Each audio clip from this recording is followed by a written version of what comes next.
Vandila bahadina mas kalavajina mash kalavaya. Perasa katara bahadina mas kalavajina mash kilavanda. Reka toraban tora hadina masa katora bajala bash kalavanda. Rajina adina mas kalavadila bahadala bas kalavanda rabaya.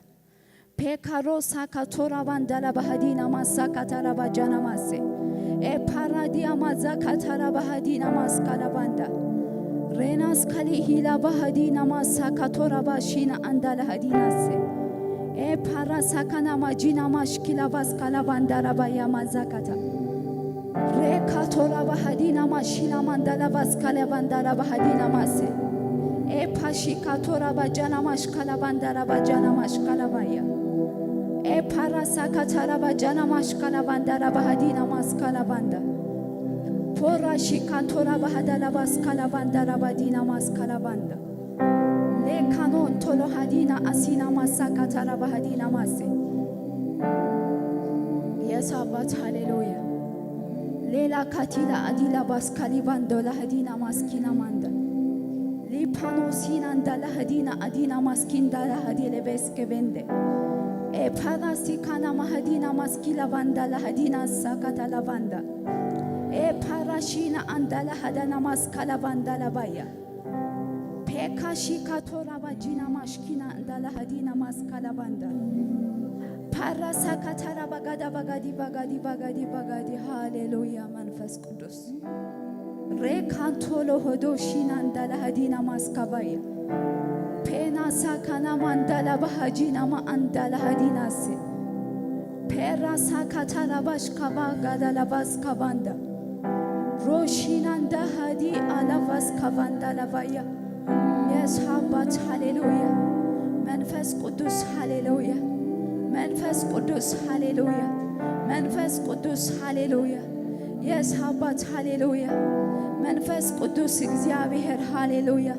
لومي نعخي صبع زلخو እግዚአብሔር hallelujah. لومي نعخي زعدم زلخو أبزوتها hallelujah. منفس قدوس نعخي لو ما أنت زعد مكازل له እግዚአብሔር هاليلويا صوعتي نسخة خالومي هاليلويا لو ما صوعتي نسخة هاليلويا لو ما خالد صوعتي بلين እግዚአብሔር هاليلويا لو من نسخة نعخي صوع زله منفس قدوس هاليلويا لو من نعخي صوع زله عبا أملاخ هاليلويا يسوطن أملاخ نعخي صوع زله هاليلويا نايلو متصوعتي نسخة እግዚአብሔር هاليلويا او منفس قدوس هاليلويا يسعب أملاك هاليلويا نعخي تصوع زلخو እግዚአብሔር هاليلويا نعخي تصوع زلخو منفس قدوس هاليلويا يسعب لو متصوعتي نسخة هاليلويا عب أملاك نعخي تصوع زلخو هاليلويا او منفس قدوس هاليلويا لو مهلاونتك تصوع زلخو هاليلويا يسعباتي لو مهلاونت كاي صوع علىخو እግዚአብሔር لو متحياويت إد كاي صوع علىخو هاليلويا يس أملاخي نعخاي صوع علىخو هاليلويا نعخ عب أملاخ صوع علىخو لومي هاليلويا لومي عب أملاخ نسخة نعخ صوع علىخو هاليلويا يس هاباتي هاليلويا اسخا سطون أملاخي هاليلويا نسخة مدارك تزيبل كأملاخي هاليلويا او رابش كاليباس كافاجينا ماس كناماندا يس هابات هاليلويا لو مسخا هياوي خبز بوتا هاليلويا نسخا الله እግዚአብሔር هاليلويا نسخا بزبوتا الله እግዚአብሔር هاليلويا كله تقبل منفس نسخا هاليلويا نسخا دما بزبوتا الله هاليلويا نسخا دما بزبوتا الله هاليلويا يس هابات هاليلويا يسخا بزبوتا الله منفس قدوس الله نسخا هاليلويا هلاونت كابزبوتا الله هاليلويا منفس كابزبوتا الله هاليلويا نسخا بعدها እግዚአብሔር አብዝቦታ ለኻ ሃሌሉያ የስሐባት ሃሌሉያ ነስኻ ብዝለኻ እግዚአብሔር ነስኻ ብዝቦታ ለኻ ሃሌሉያ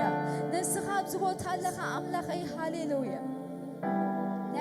ኦ ሃሌሉያ መንፈስ ቅዱስ የስሐባት ሃሌሉያ የስሐባት ሃሌሉያ مسكبرها لخا نسخا እግዚአብሔር ሃሌሉያ نسخا مسدبنها لخا መንፈስ ቅዱስ ሃሌሉያ يس نسخا لخا እግዚአብሔር ሃሌሉያ نسخا لخا أملاخي هاليلويا نسخة لخا يسوع هاليلويا نسخة خازلها منفس قدوس هاليلويا يس منفس قدوس هاليلويا ادخل تخيل منفس هاليلويا هاليلويا منفس قدوس هاليلويا እግዚአብሔር هاليلويا يسنع خان صوع لنا እግዚአብሔር لو من اسخا صوعتنا هاليلويا لو من اسخا صوعتنا እግዚአብሔር لو من اسخا صوعتنا هاليلويا لو من عخا صوع زلخو እግዚአብሔር هاليلويا لو من صوعتنا بزبوتا نسخا هاليلويا حيال أملاخ نسخة هاليلويا برتوع أملاخ نسخة هاليلويا عبا أملاخ نسخة هاليلويا أو منفس قدوس هاليلويا كما خزب لي لن እግዚአብሔር أو منفس قدوس هاليلويا برشا كان مدينة ماسكالافاندا بينا سكن مندلا بهدينا ماسكافاندا يا سبات هاليلويا برتع زخون كاግዚአብሔር حيالات زخون كمنفس قدوس هاليلويا يا سبات نعخي صوع زلخو هاليلويا برتع زخون كمنفس هاليلويا حيات زخون كمنفس هاليلويا جزاء زخون كمنفس هاليلويا فواس زخون كمنفس هاليلويا يس هاباتي هاليلويا يس هابات يس هابات يس هابات هاليلويا እግዚአብሔር هاليلويا نعخي صوع زلخ لهم منفس قدوس لو متصوعتي نسخة እግዚአብሔር هاليلويا لو متصوعتي نسخة هاليلويا لو منعخي صوع زلخ نابزبوتا هاليلويا لو ميصوع كالخ منفس قدوس هاليلويا لو منعخي صوع زلخ እግዚአብሔር هاليلويا عبا أملاخ نعخا صوع لخ هاليلويا يس هاباتي نمن كم تصوع زلخ يفلت هاليلويا نتعب أملاخ يصوع زلخ هاليلويا يس هابات هاليلويا عبا أملاخ صوع كالخ لوما هاليلويا برتو أملاخ هاليلويا يس جقنا أملاخ هاليلويا برتو زي برتعكا منفس قدوس هاليلويا حياة زي حي لك أملاخ هاليلويا لو من عخي تصوع زلخو እግዚአብሔር لو من عخي تصوع زلخو እግዚአብሔር هاليلويا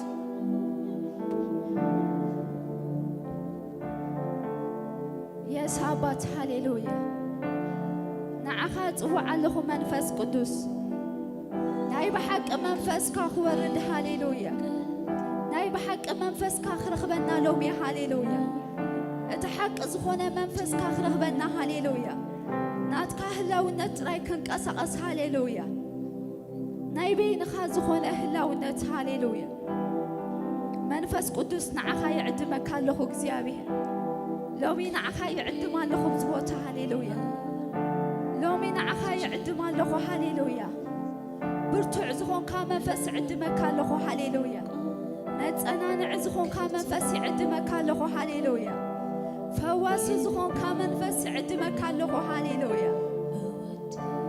يس هابات هاليلويا لو منعخا صوع لخو እግዚአብሔር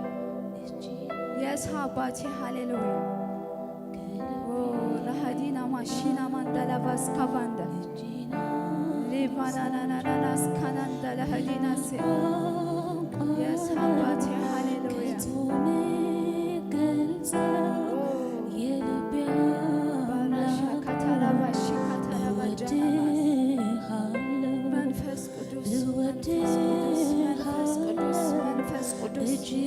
منفس قدوس هاليلويا منفس قدوس منفس قدوس هاليلويا منفس قدوس هاليلويا منفس قدوس هاليلويا منفس قدوس هاليلويا منفس قدوس هاليلويا منفس قدوس هاليلويا يس هابات እወድሃለሁ እጅግ አብዝቼ ከልቤ ጋር እጄን አንስቼ በምን ቋንቋ ነው ከቶ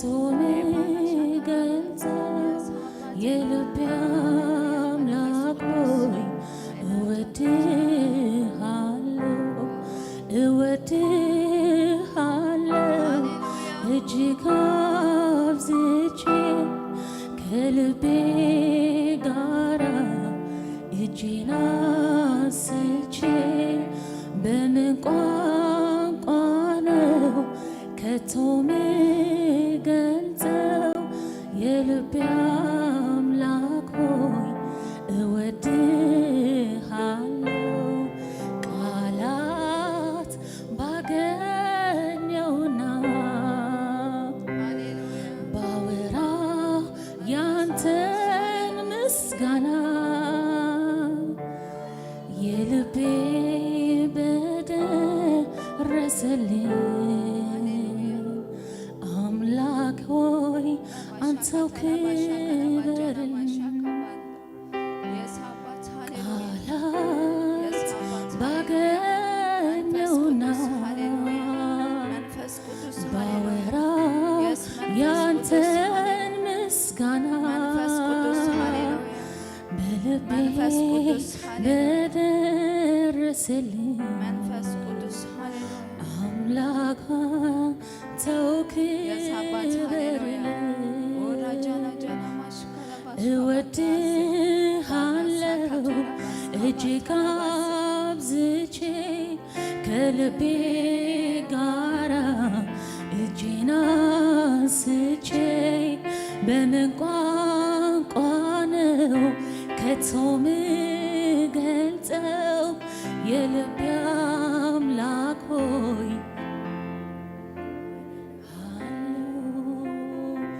ፍቅሩሳ ስብ ይገርመኛል ለእኔ ያሳየው ምሕረቱ ባወራው ያህል ችሎኛል ልኖር በቤቱ ትዕግስቱ እጅግ ሰፊ ነው አይሰለችም ይሸከማል መልካሜ በጎ ቸረኛ እንደሱ ከየት ይገኛል ከእናቴ ከአባቴ ይልቅ የሚጠጋጋኝ ዘመዴ ኢየሱስ ነው መከታ ለኔ አፍቃሪ የልብ ወዳጄ ከእናቴ ከአባቴ የሚበልጥ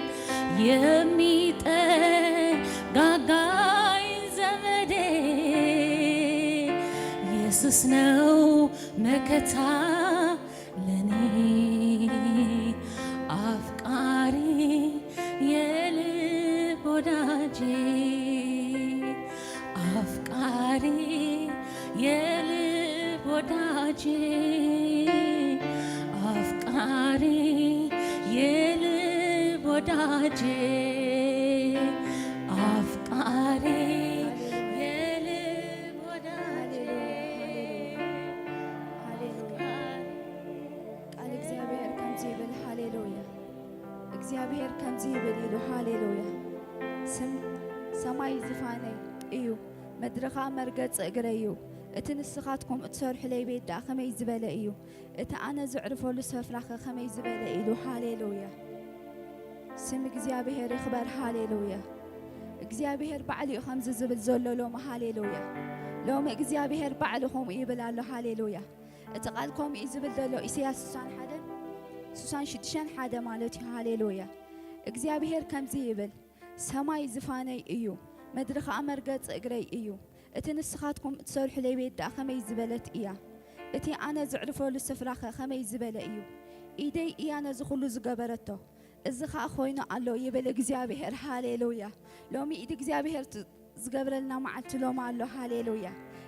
ባዕለይ ኢሉ ሃሌሉያ ኣብዚ ቃል እዚ እንታይ ይብላ ኣሎ ኢደይ እያ ነዚ ኩሉ ዝገበረት ኢሉ ሃሌሉያ ኣብዚ ምህላውና ኢድ እያ ሃሌሉያ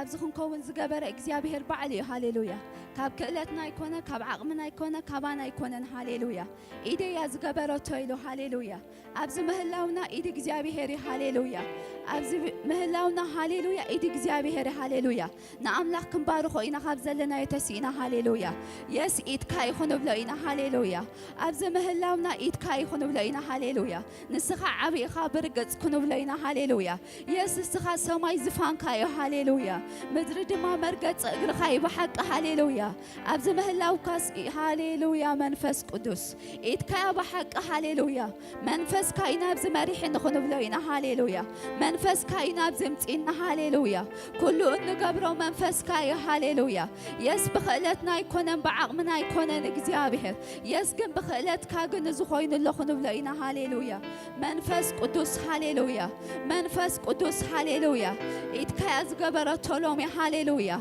إيد كاي وانت قبره زلا لومي هاليلويا لومي إيد كاي تعي زلا إجزابه هاليلويا لومي إيد كاي تسرح زلا هاليلويا أبي وتي إيد كاي تقبره زلا هاليلويا أبي بيت زي إيد كاي تقبره زلا هاليلويا نحنا يكوننا منفس قدس هاليلويا بعد خا منفس قدس هاليلويا منفس قدس السخا بعد خا هاليلويا نسخا خا تقبر زلا هاليلويا نسخا وني خا تقبر هاليلويا ومنفس قدس هاليلويا إيد كاي تقبره زلا هاليلويا إيد كاي تقبره زلا إجزابه نايلو متصوعتنا نسخا خا هاليلويا السخا خا تقبر زلا هاليلويا منفس كاي زعي زلا هاليلويا نايلو معيونا نسخا خا هاليلويا إيد كاي تقبره زلا منفس قدس إيد كاي تعيو زلا هاليلويا كله خابا خاي إجزابه هاليلويا سم كاي بارخ منفس قدس هاليلويا أو منفس قدس هاليلويا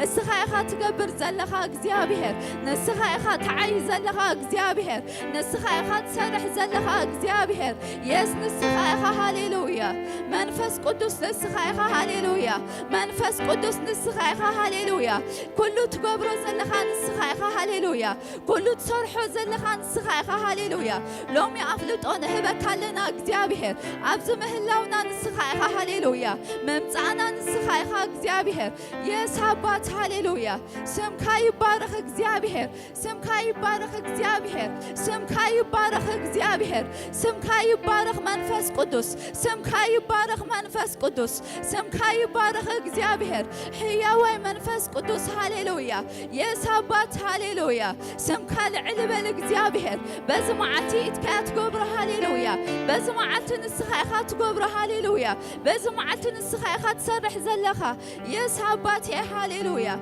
منفس قدس هاليلويا كبر بلك الله إجزابه نعخا يخبر الله منفس قدس نعخا يودس الله منفس قدس يس إجزابه هاليلويا سم كاي بارخ هاليلويا سم كاي بارخ إجزابه سم كاي بارخ إجزابه سم كال علب هاليلويا لعلب المنفس قدس لعلب الإجزابه هاليلويا يس هبات هاليلويا لومي إتكاي تقبر هاليلويا لومي بعد خا تقبر منفس قدس لو من السخا تسرح هاليلويا لو من السخا تعي هاليلويا لو من السخا تنقصقص هاليلويا لو من السخا تفصم هاليلويا لو من السخا تسرح إجزابه لو من السخا تنقصقص هاليلويا يس هبات هاليلويا قال كاي منفس قدس يخبرك هالخو لوم إجزابه كبر منفس قدس هاليلويا كبر إجزابه هاليلويا يس هبات العلبل يس هبات العلبل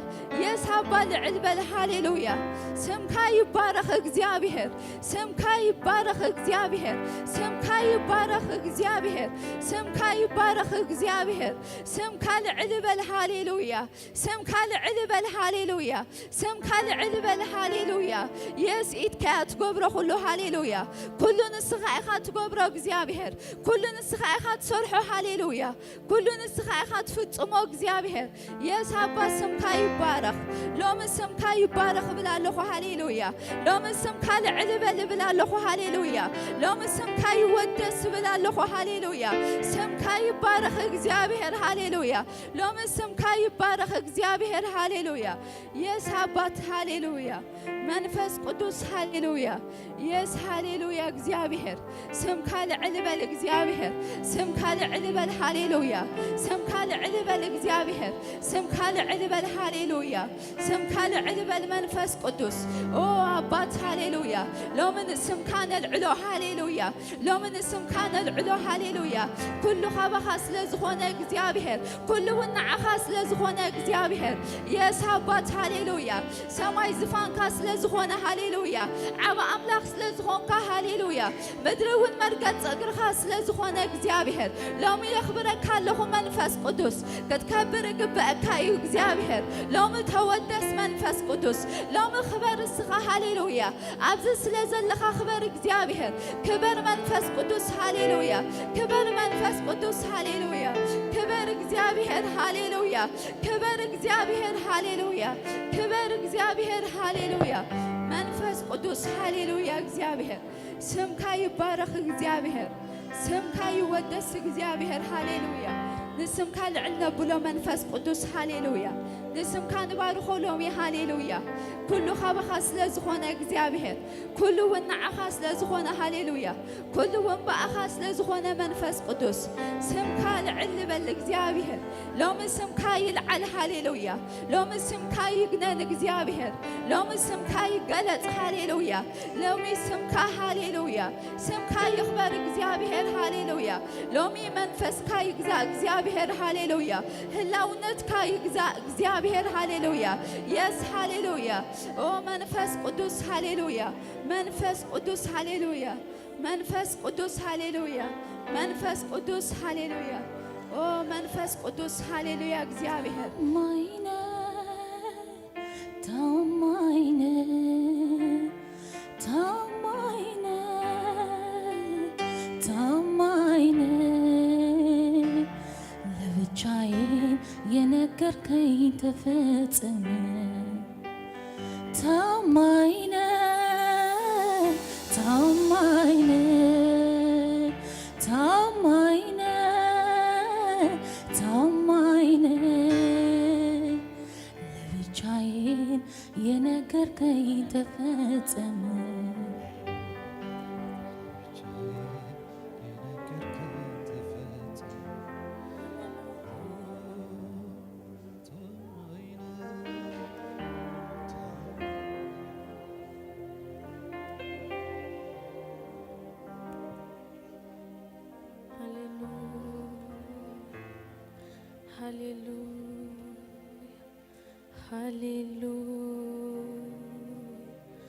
ደስ ዘብልና እግዚአብሔር መንፈስ አለው ብዙ ቦታ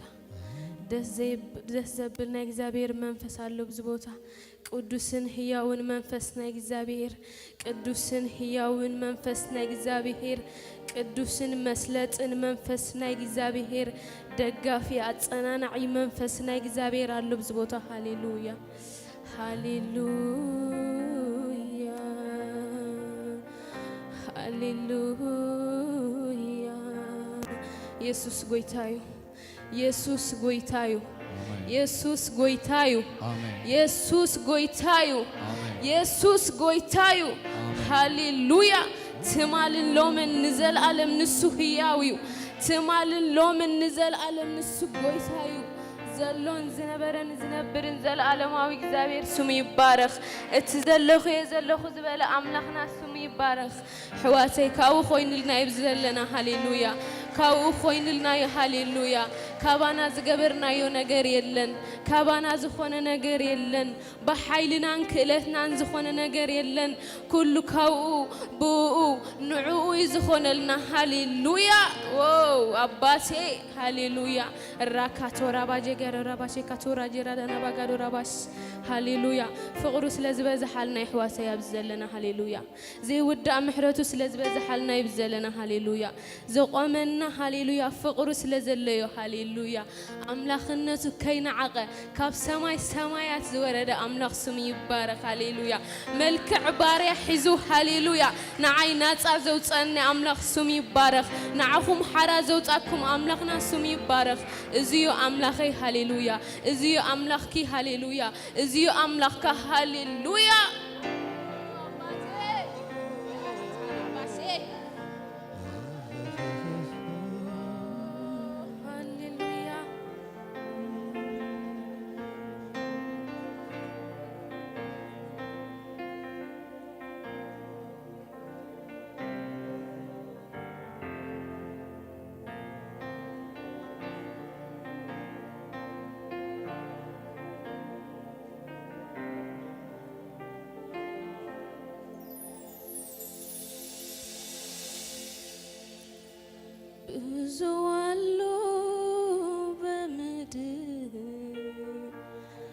ፍቅር አለ ሚሉ የወደደ የሚወድ ሞልቷል በሀገሩ መች እንደዚህ ሆነና የአንተ ፍቅር ከሰው ይለያል ያንተ የእግዚአብሔር ብዙ አሉ በምድር ፍቅር አለ ሚሉ የወደደ የሚወድ ሞልቷል በሀገሩ መች እንደዚህ ሆነና የአንተ ፍቅር ከሰው ይለያል ያንተ የእግዚአብሔር ጠፍቼ ነበረ ያኔ በዚያም ጊዜ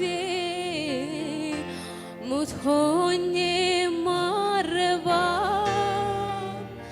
ካንተ ተለይቼ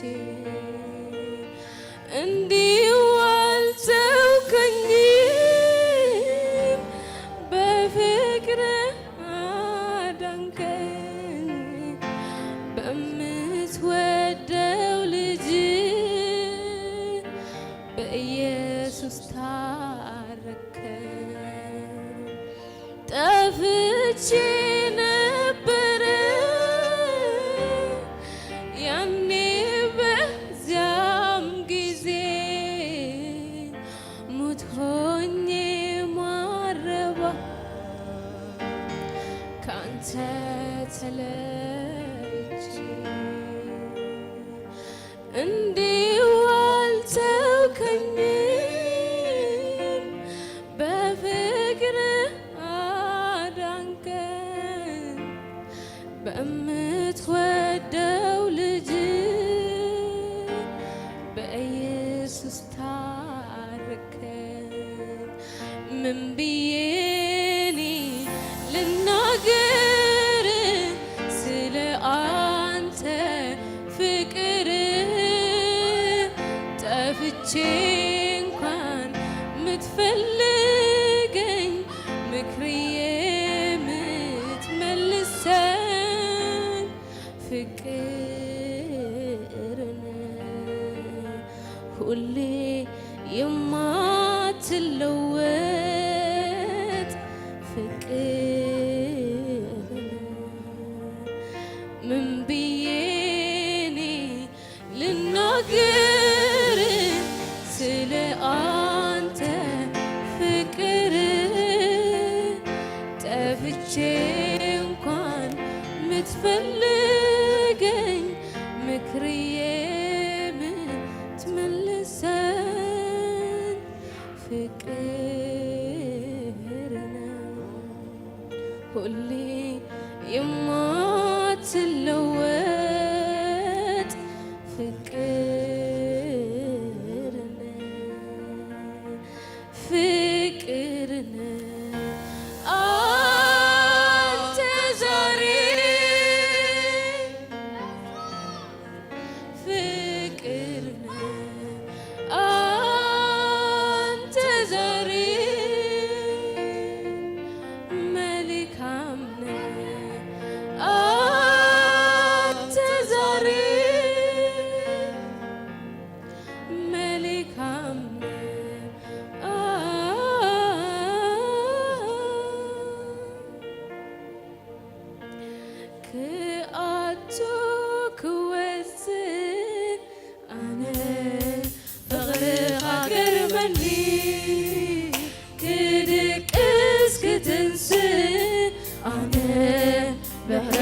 كاجرمني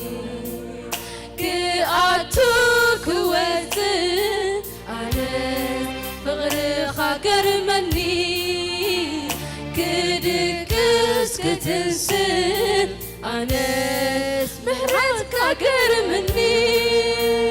يجرمني أنا سيجرمني بغير خاص نعي كريمني يجرمني أنا سيجرمني بغير خاص نعي كريمني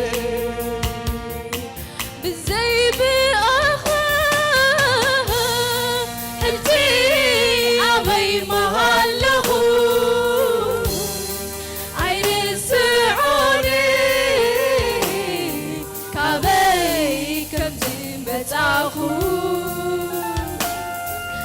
سنفكر كوني حلوم تاريخي لوتك يقربن الله كله أسرار حقا سنفكر كوني حلوم تاريخي لوتك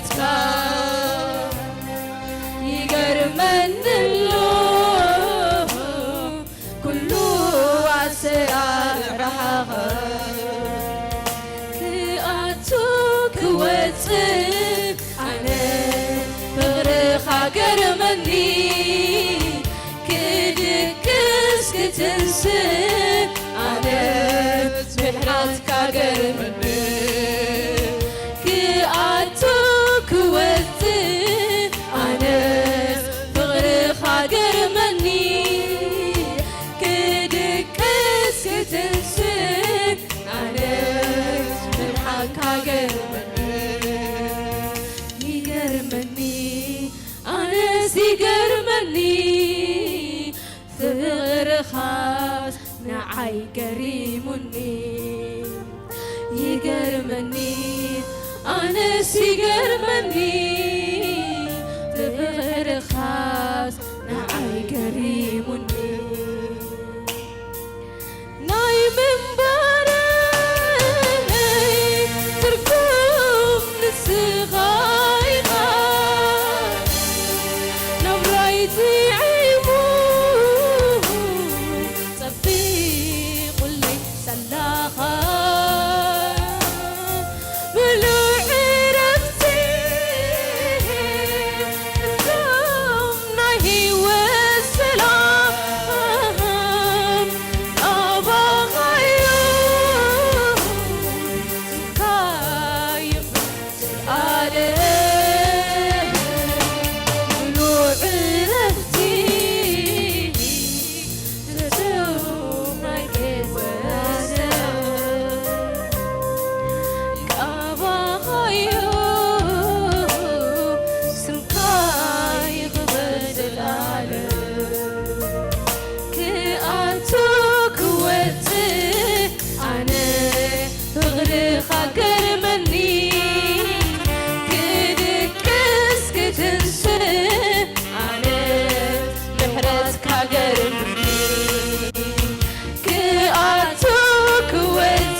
مسواتي حيزة يأتو مقدسك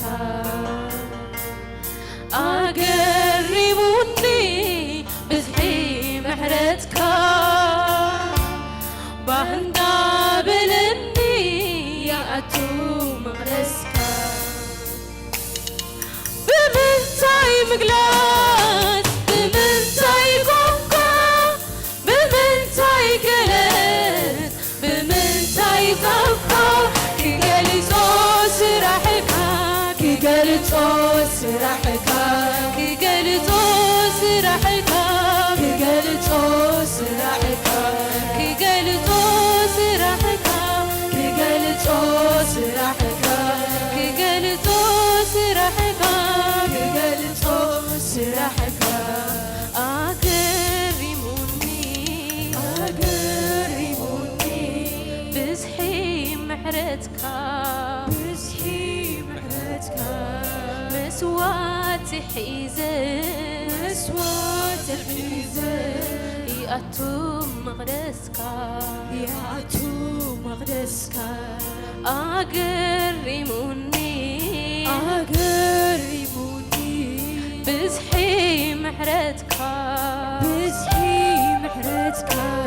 بهندا بلني يأتو مقدسك بزحي محرتك لو ما وين عدل هيبوني كغرب ربابا بزحي محرتك لو ما وين عدل هيبوني كغرب ربابا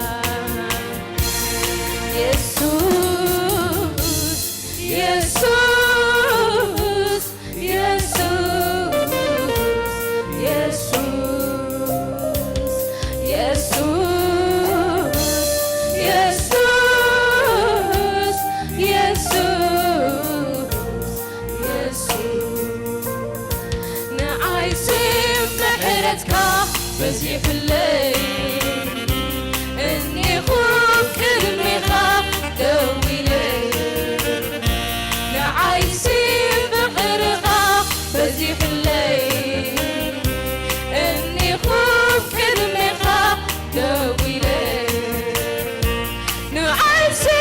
بحر خاف بزي في الليل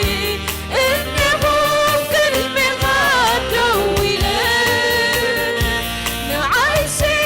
بحر خاف بزي في الليل اني خوف كرمي خاف دوي ليل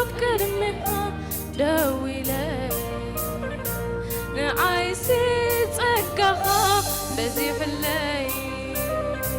اني خوف كرمي خا دوي ليل نعايسي بحرتك بزي في الليل اني خوف كرمي خا دوي ليل نعايسي تقخا بزي في الليل اني خوف كرمي خا دوي ليل في الليل اني خوف كرمي خا دوي ليل نعايسي فقر خا بزي في الليل اني خوف كرمي خا دوي ليل مهرت يا بزالت فقر يقر يا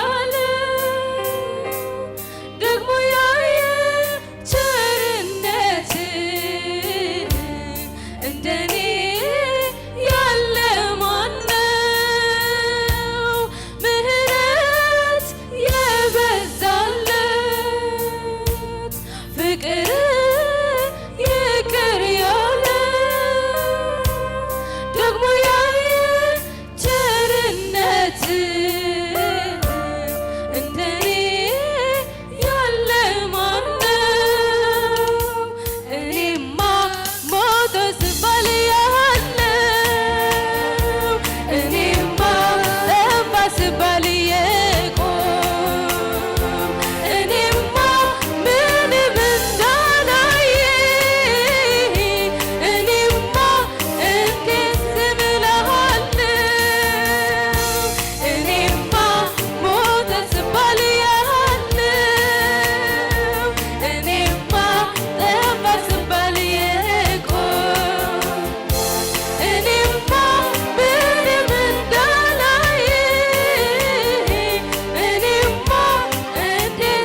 እጅግ ብዙ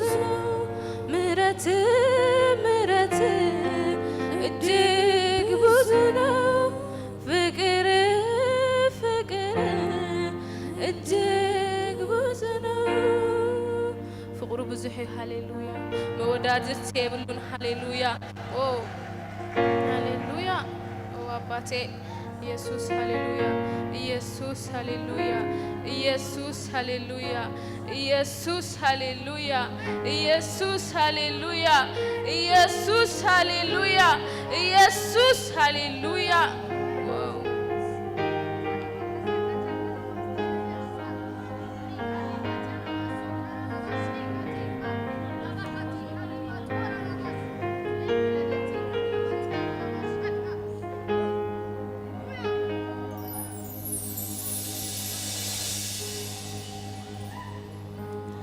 አቦ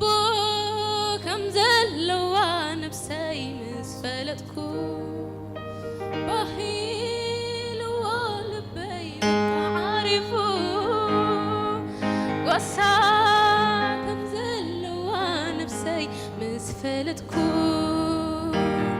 ባሂልዋ ልበይ በቃ ዓሪፉ አቦ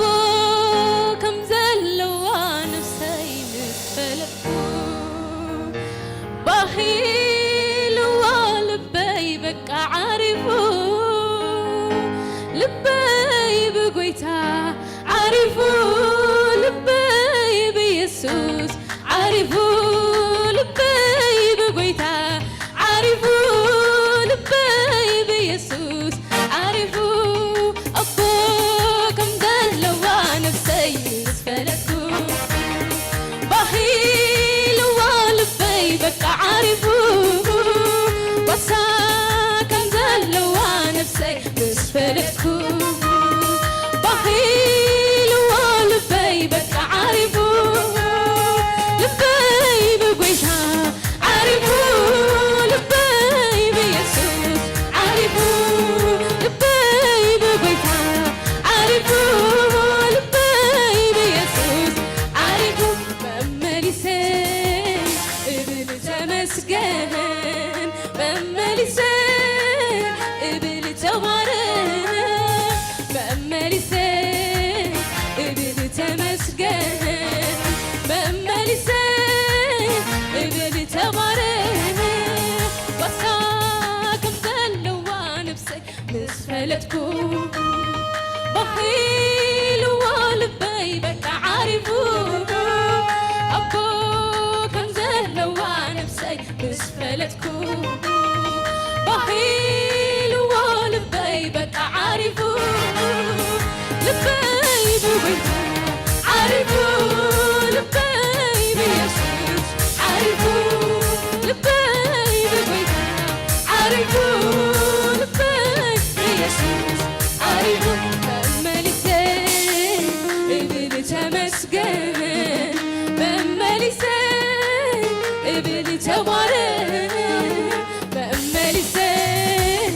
እብል ተመስገን መመሊሴ እብል ተባረክ መዝሙር አለኒ ኣብ ውሽጠይ መዝሙር አለኒ ከናፍረይ መዝሙር አለኒ ኣብ ልበይ ዝስውኦ ንኣምላኸይ ኣምልኾ ኣለኒ ኣብ ውሽጠይ ኣምልኾ ኣለኒ ከናፍረይ ኣምልኾ ኣለኒ ኣብ ልበይ ዝስውኦ ንኣምላኸይ እልልታ ኣለኒ ኣብ ውሽጠይ እልልታ ኣለኒ ከናፍረይ እልልታ ኣለኒ ኣብ ልበይ ዝስውኦ ንኣምላኸይ እልል ክብል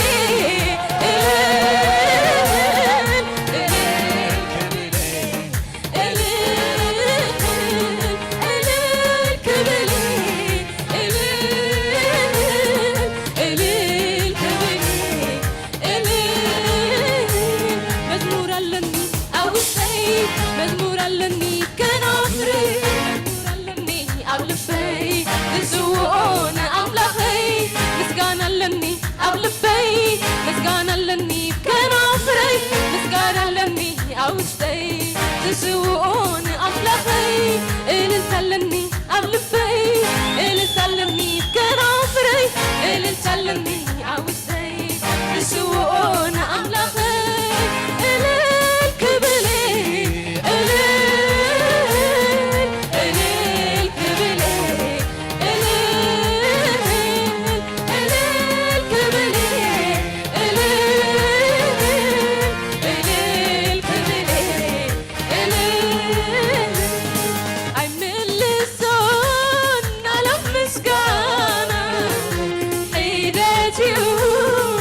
كايتو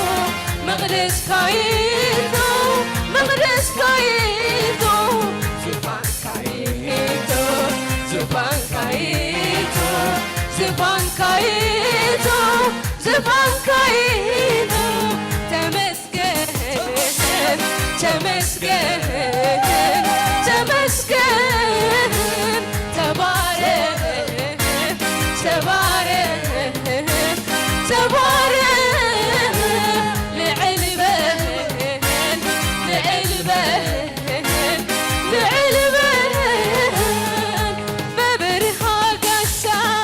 لتتمر كسا ستهون ايهو يسوس ينيقتا جربا لدكمان لبرتا بيتي زدلاتايا سم بروح يهون سم بروح يهون سم بروح يهون سم بروح يهون سم بروح يهون ببرها قسا لتتمر كتا ستهون ايهو يسوس ينيقتا جربا لدكمان لبرتا بيتي زدلاتايا سم بروح يهون سم بروح يهون سم بروح يهون سم بروح يهون سم بروح يهون قرني كمنا قباي الحلو بحد زيتي قبيلو قرني كمنا قباي الحلو بحد زيتي قبيلو عافينا بطلاتي هاهيل الله لبي بكشابير يحبكو سالو عافينا بطلاتي هاهيل الله لبي بكشابير يحبكو سالو لبي بكشابير يحبكو سالو لبي بكشابير يحبكو سالو لبي بكشابير يحبكو سالو لبي بكشابير يحبكو سالو زي وحازي كونن زي فتني كونن زي دفعني كونن زي وحازي كونن يلا المعبل بيتي زفر الساعة بتغوهي يا تسريتا يلا المعبل بيتي زفر الساعة كريستوس يا تسريتا أب كريستوس يا تسريتا أب كريستوس يا تسريتا أب كريستوس يا تسريتا أب كريستوس يا تسريتا زي بازمي كونن زي كبني كونن زي فتني كونن زي زورني كونن اي كأني كتنكف نعايق اسري حوي قالو انصرك اي كأني كتنكف نعايق اسري حوي قالو انصرك اسري حوي قالو انصرك اسري حوي قالو انصرك اسري حوي قالو انصرك اسري حوي قالو انصرك زي تنقولي كونن زي دقمي كونن زي سري كونن زي فتني كونن اي سرهني سرا يوم اباي اتابع املاك يا سلام ساي اي سرهني سرا يوم اباي اتابع املاك يا سلام ساي اتابع املاك يا سلام ساي اتابع املاك يا سلام ساي اتابع املاك يا سلام ساي اتابع املاك يا سلام ساي كمني كمني قواي الحلو بحد زيتي قبيلو كمني كمني قواي الحلو بحد زيتي قبيلو عافينا بصلاتي هاهيل الله لبي بكشابير يحبكو سالو عافينا بصلاتي هاهيل الله لبي بكشابير يحبكو سالو لبي بكشابير يحبكو سالو لبي بكشابير يحبكو سالو لبي بكشابير يحبكو سالو لبي بكشابير يحبكو سالو قسقسي مع سيدلي تقبر اللي بزوحي بحكي إيدون داردي أتني نيلو مسب قيراتني قسقسي مع سيدلي تقبر اللي بزوحي بحكي إيدون داردي أتني نيلو مسب قيراتني اسكخبس كلومي اسكخبس كلومي اسكخمس كلومي اسكخمس كلومي اسكخعل لومي اسكخعل لومي اسكخعل لومي اسكخعل لومي كنك نايقوباي هالعلو بحد الزيتي كبيرو كرنيكم نايقوباي هالعلو بحد الزيتي كبيرو عفينا بصلاتي هاي لله لبي بكذابيه يحب وصالو عفينا بصلاتي هاي لله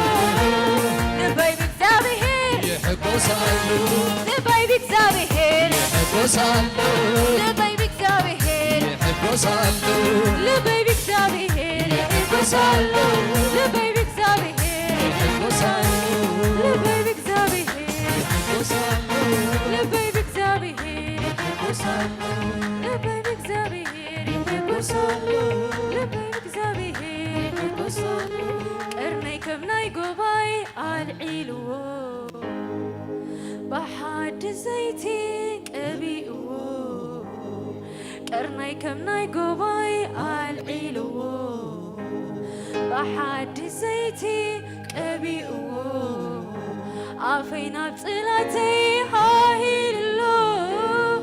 لبي بكذابير يحب وصلو لبي بكذابير يحب وصالو لبي بكذابير يحب وصالو لبي بكذابير يحب وصالو لبي بكذابير يحب وصلو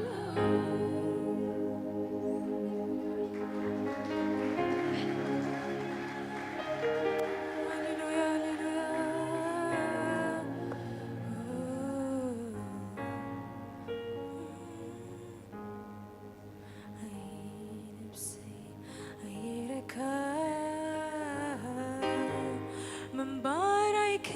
إني أنا بزي بخا ناي هوتي استنفاسا إخا من بارايك إني أنا بزي بخا هوت بزي بأخا طعمي باللون كميل السب زي بخا يخون اللون نسخة زيت قزقلو عمتاتي كنتوكي كامن باريو بزي فري هيوت بزي بأخا طعمي باللون كميل السب زي بخا يخون اللون نسخة زيت قزقلو عمتاتي كنتوكي قام باريو بزي فري منفس قدوس منفس قدوس صوعوا وسموا هللويا منفس قدوس بلوا هللويا منفس قدوس منفس قدوس منفس قدوس أبرتعي منفس أحيا لمنفس هللويا هللويا السخا عبيخة سوماي زفانكا مردر مرقت إخا لعول إخا السخا خنبلوينا فقرنا خنقلت أولينا السخا لعول إخا خنبلوينا سيطان اسمع تلاي يسمع السخا لعول إخا أبزفانكا تنبر كنبلوينا بصدق تلله بقدسنا خاتلله إكزيابير تبعتهم للسخا برتعتهم للسخا هاليلويا رابا هدينا باجي رابا راباس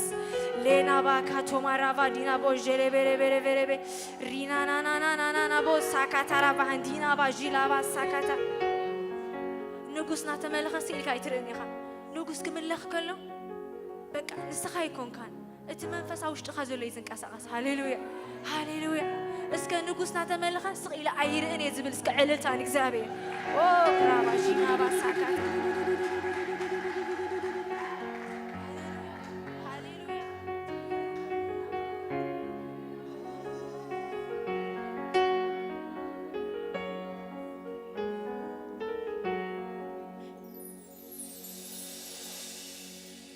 እግዚአብሔር ብቻ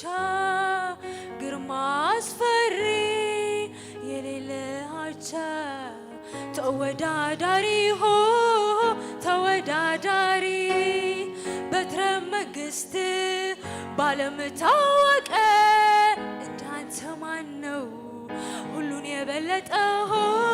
ከሁሉ የበለጠ እግዚአብሔር ብቻ ግርማ አስፈሪ የሌለ አቻ ተወዳዳሪ ተወዳዳሪ በትረ መንግስት ባለም ታወቀ እንዳንተ ማን ነው? ሁሉን የበለጠው ከሁሉ የላቀ ልዑል ሰማይ ዙፋን ልዑል ምድር መርገጫ ልዑል የግዛት ወሰን ልዑል የሌለ ዳርቻ ልዑል ከፍ ካለው በላይ ልዑል ከፍ ያለ ዙፋን አምልኮና ስግደት ይብዛልህ ምስጋናዬ ላብዛልህ እልልታዬ በዘመኔ ሁሉ ስራዬ ነው ምስጋናዬ ዙፋንህን ይክበበው አምልኮዬ ክቡር ስምን ያድምቀው ምስጋናዬ ዙፋንህን ይክበበው አምልኮዬ ክቡር ስምን ያድምቀው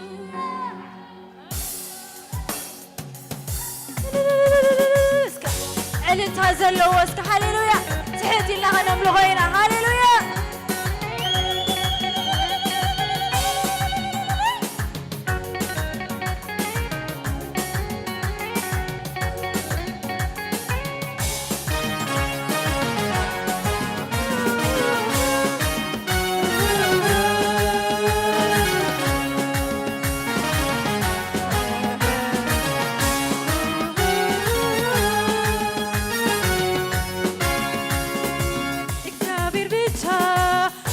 አስፈሪ የሌለ አቻ ተወዳዳሪ ተወዳዳሪ በትረ መንግስት ባለም ታወቀ እንዳንተ ማን ነው? ሁሉን የበለጠው ከሁሉ የበለጠ እግዚአብሔር ብቻ ግርማ አስፈሪ የሌለ አቻ ተወዳዳሪ ተወዳዳሪ በትረ መንግስት ባለም ታወቀ እንዳንተ ማን ነው? ሁሉን የበለጠው ከሁሉ የላቀ ልዑል ሰማይ ዙፋን ልዑል ምድር መርገጫ ልዑል የግዛት ወሰን ልዑል የሌለ ዳርቻ ልዑል ከፍ ካለው በላይ ልዑል ከፍ ያለ ዙፋን አምልኮና ስግደት ይብዛልህ ምስጋናዬ ላብዛልህ እልልታዬ በዘመኔ ሁሉ ስራዬ ነው ምስጋናዬ ዙፋንህን ይክበበው አምልኮዬ ክቡር ስምህን ያድምቀው ምስጋናዬ ዙፋንህን ይክበበው አምልኮዬ ክቡር ስምህን ያድምቀው ምስጋናዬ ዙፋንህን ይክበበው አምልኮዬ ክቡር ስምህን ያድምቀው ከምድር ጫፍ እስከ ጫፍ ቢሰበሰብ ፍጥረት የሰማይ ሰራዊት እልፍ ጊዜ አላፋት ሁሉ ተሰብስቦ ስላንተ ቢያወራ ቢገልጾ ቢሞክር በተራ በተራ ምሳሌ የሌለ ምሳሌ የሌለ ምሳሌ የሌለ ምሳሌ የሌለ ምሳሌ ማይኖር ምሳሌ ማይኖር ምሳሌ የሌለ ምሳሌ የሌለ ከምድር ጫፍ እስከ ጫፍ ቢሰበሰብ ፍጥረት የሰማይ ሰራዊት እልፍ ጊዜ አላፋት ሁሉ ተሰብስቦ ስላንተ ቢያወራ ቢገልጽ ቢሞክር በተራ በተራ ምሳሌ የሌለ ምሳሌ የሌለ ምሳሌ የሌለ ምሳሌ የሌለ ምሳሌ ማይኖር ምሳሌ ማይኖር ምሳሌ የሌለ ምሳሌ የሌለ ምሳሌ ማይኖር ምሳሌ ማይኖር አጣሁልህ ወደር አጣሁልህ እኩያ አጣሁል መሳይ አጣሁል አቻ አጣሁል ወደር አጣሁል እኩያ አጣሁል መሳይ አጣሁል በሰማይ በምድር የለም የሚመስል በሰማይ በምድር የለም በሰማይ በምድር የለም የሚመስል በሰማይ በምድር የለም የሚመስል አቻ አጣሁል ወደር አጣሁል እኩያ አጣሁል መሳይ አጣሁል አቻ አጣሁል ወደር አጣሁል እኩያ አጣሁል በሰማይ በምድር የለም የሚመስል በሰማይ በምድር የለም የሚመስል በሰማይ በምድር የለም የሚመስል በሰማይ በምድር የለም አንተ ከበርክበት ከፍ ከፍ ያልክበት የላቀው ዙፋን ማነው የደረሰበት ወንጌል ተርኮ ስለ ማንነት ጽድቅ ነው ዙፋን ብርሃን አልባሳት ምሳሌ የሌለ ምሳሌ የሌለ ምሳሌ የሌለ ምሳሌ የሌለ ምሳሌ ማይኖር ምሳሌ ማይኖር ምሳሌ የሌለ ምሳሌ የሌለ አንተ ከበርክበት ከፍ ከፍ ያልክበት ዙፋን ማነው የደረሰበት ወንጌል ተርኮ ስለ ማንነት ጽድቅ ነው ዙፋን ብርሃን አልባሳት ምሳሌ የሌለ ምሳሌ የሌለ ምሳሌ የሌለ ምሳሌ የሌለ ምሳሌ ማይኖር ምሳሌ ማይኖር ምሳሌ የሌለ ምሳሌ የሌለ አቻ አጣሁል ወደር አጣሁል እኩያ አጣሁል መሳይ አጣሁል አቻ አጣሁል ወደር አጣሁል እኩያ አጣሁል መሳይ አጣሁል በሰማይ በምድር የለም የሚመስል በሰማይ በምድር የለም የሚመስል በሰማይ በምድር የለም የሚመስል በሰማይ በምድር የለም የሚመስል አቻ አጣሁል ወደር አጣሁል እኩያ አጣሁል መሳይ አጣሁል አቻ አጣሁል ወደር አጣሁል እኩያ አጣሁል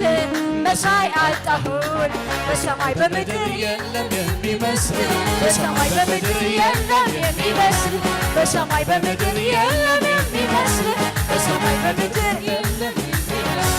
ኢየሱስ ኢየሱስ ደጋጊምና ተጸዋዕና የስምካ ደጋጊምና ተጸዋዕና የስምካ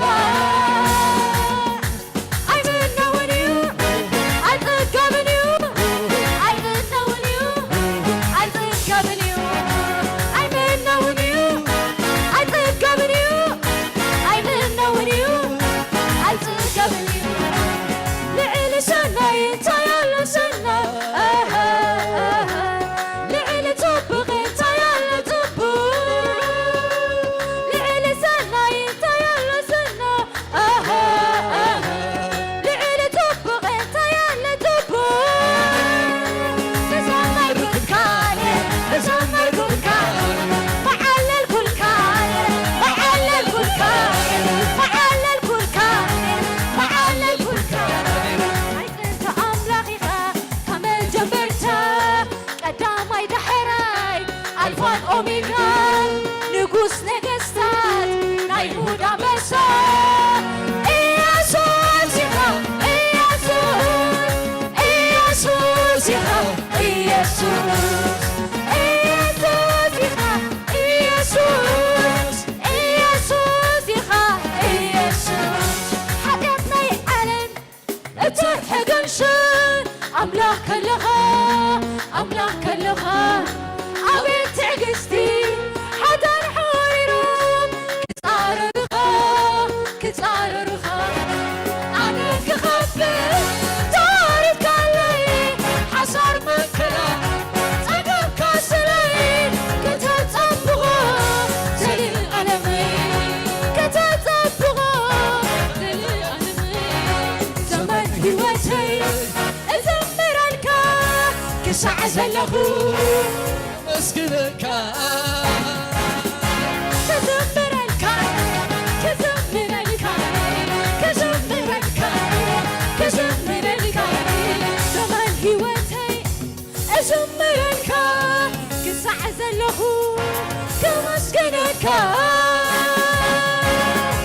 كمسكنك كمسكنك كمسكنك كمسكنك أما في البحر مجد لك أبلع المايات مجد لك قرون إكزابهر دك إكزابهر قرون إكزابهر هاليلويا راح كايركب أكايد أخا سرح كافلوي بني مسلكا يبطح ينتا يمتي وقحتا أما كهزبو كبير قويتا يبطح ينتا يمتي وقحتا أما كهزبو كبير قويتا كماي كماي يزح شكا خاتهم شعوري تعملك كماي تبدكو كما يصيح شكا أتكبر تغنكو شعودي تعمكا كبر كبر كبر كبر كبر كبر كبر كبر كبر كبر كماي تبدكو كما يصيح شكا أتكبر تغنكو شعوري تعملك كماي تبدكو كما يصح شكا أي بين خاتخوك شعوري تعملك كبر كبر كبر كبر كبر كبر كبر كبر كبر كبر كبر كبر كبر كبر كماي تبلكو كماي يزح شكا نتكاتر يتهونكو سعودي تعمكا كماي تبلكو كماي يزح شكا نبين غاتهونكو سعودي تعمكا كبر كبر كبر كبر كبر كبر كبر يقس كبر كبر هاليلويا هاليلويا هاليلويا هاليلويا أوه أباتي هاليلويا كخبري قبوي هاليلويا كابزن العلي هاليلويا كابزن العلي كخبري قبوي هاليلويا عبي أملاخ كبر مسفن سلام كبر نقوس نجستات كبر صادق فرادي أبزفانك كبر هاليلويا واو التانز أملاخ زلوا هاليلويا كان ملوخين هاليلويا بسم سبا هاليلويا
برا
ሲለ ኢየሱስ ልብ ሲለ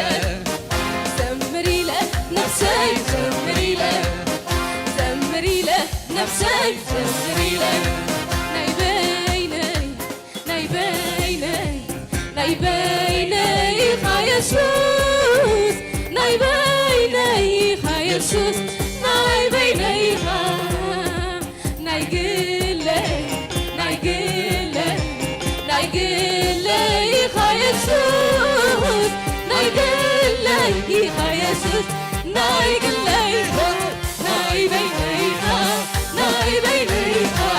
ናይ በይነይ ናይ በይነይ ናይ ግለይ ናይ ግለይ ናይ ግለይ ናይ ግለይ ኣይትለያንኒ ዕንትኻ ድምፀይ ሰምዓተ ነዛንካ ይድግፋኒ ተነጋውካ የሳልያኒ ተነጋርካ ፍሉይ ቦታ ይውሰደኒ ኣብቲ ልብኻ ኣብቲ ልብኻ ኣብቲ ልብኻ ኣብቲ ልብኻ ኣብቲ ልብኻ ኣብቲ ልብኻ ናይ በይነይ ናይ በይነይ ናይ በይነይ ኢየሱስ ናይ በይነይ ኢየሱስ ናይ በይነይ ናይ ግለይ ናይ ግለይ ናይ ግለይ ኢየሱስ ናይ ግለይ ኢየሱስ ናይ ግለይ ናይ በይነይ ናይ በይነይ ናይ ግለይ ናይ ግለይ ናይ በይነይ ናይ በይነይ ናይ ግለይ ናይ ግለይ ከለይ ፈቲሕካ ደስታ ዓጢቕካኒ ክዝምረልካ ስንከይ ብልሲ ዓብኒ ኳዩ ስቕሚ ባልኣፈይ ዛዕባ ውዕለትካ ትዝምር ነፍሰይ ነፍሰይ ትዘምር ነፍሰይ ትዕልል ነፍሰይ ትዕልል ነፍሰይ ከለይ ፈቲሕካ ደስታ ዓጢቕካኒ ክዝምረልካ ስንከይ ብልሲ ዓብኒ ኳዩ ስቕሚ ባልኣፈይ ዛዕባ ውዕለትካ ትዘምር ነፍሰይ ትዘምር ትዘምር ትዘምር ነፍሰይ ትዘምር ነፍሰይ ነፍሰይ ትዘምር ጨለማ ከብርሃኔ በላይ አይደለም ህመሜ ከመድኃኒቴ በላይ አይደለም ጨለማ ከብርሃን በላይ አይደለም ህመሜ ከመድኃኒት በላይ አይደለም እግዚአብሔር ነው ብርሃኔ እግዚአብሔር ነው መድኃኒቴ እግዚአብሔር ነው ብርሃኔ እግዚአብሔር ነው መድኃኒቴ መጣ ቤቴን አንኳኳ ገብቶ ጩኸቴን ሰማ መጣ ቤቴን አንኳኳ ገብቶ ጩኸቴን ሰማ ተቀየረ ሐዘን በደስታ ሲጠጋጋ የደጉ ጌታ ተቀየረ ሐዘን በደስታ ሲጠጋጋ የደጉ ጌታ መጣ ቤቴን አንኳኳ ገብቶ ጩኸቴን ሰማ መጣ ቤቴን አንኳኳ ገብቶ ጩኸቴን ሰማ ተቀየረ ሐዘን በደስታ ሲጠጋጋ ይሄ ደጉ ጌታ ተቀየረ ሐዘን በደስታ ሲጠጋጋ ይሄ ደጉ ጌታ ተቀየረ ሐዘን በደስታ ሲጠጋጋ ይሄ ደጉ ጌታ ተቀየረ ሐዘን በደስታ ሲጠጋጋን ይሄ ደጉ ጌታ ተቀየረ ሐዘን በደስታ ሲጠጋጋን ይሄድኩ ጌታ ሃሌሉያ ሎማዓንቲ ሓጎስ ሒዙ ዝወፅእ ሰብ ኣሎ ሓጎስ ሒዙ ዝወፅእ ሰብ ኣሎ ሰላም ዝኾነሉ ሰብ ኣሎ ሃሌሉያ ኦ ሃሌሉያ ተመስገን ተመስገን መንፈስ ቅዱስ ሃሌሉያ ተመስገን መንፈስ ቅዱስ ሃሌሉያ ሓርነት ዝኾነሉ ሰብ ኣሎ ሎማዓንቲ ሓርነት ዝኾነሉ ሰብ ኣሎ ሃሌሉያ መልሲ ጸሎቱ ዝረክብ ሰብ ኣሎ ሃሌሉያ ውሽጡ ሰላም ዝኸውን ሰብ ኣሎ ሃሌሉያ ጥራሒትኪ ትምለስኒ ኢኺ ጥራሒትካ ትምለስኒ ኢኻ ሃሌሉያ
مجلس يبلون فقره هاليلويا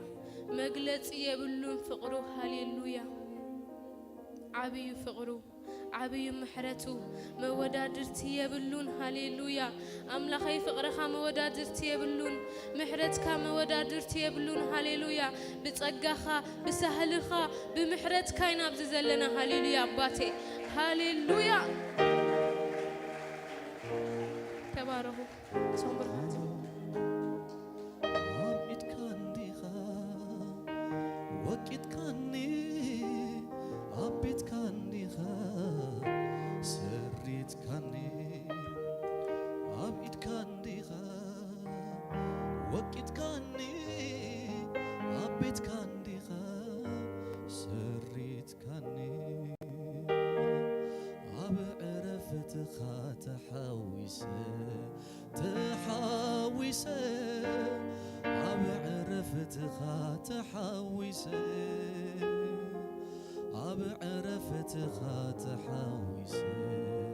نعالم سعيرة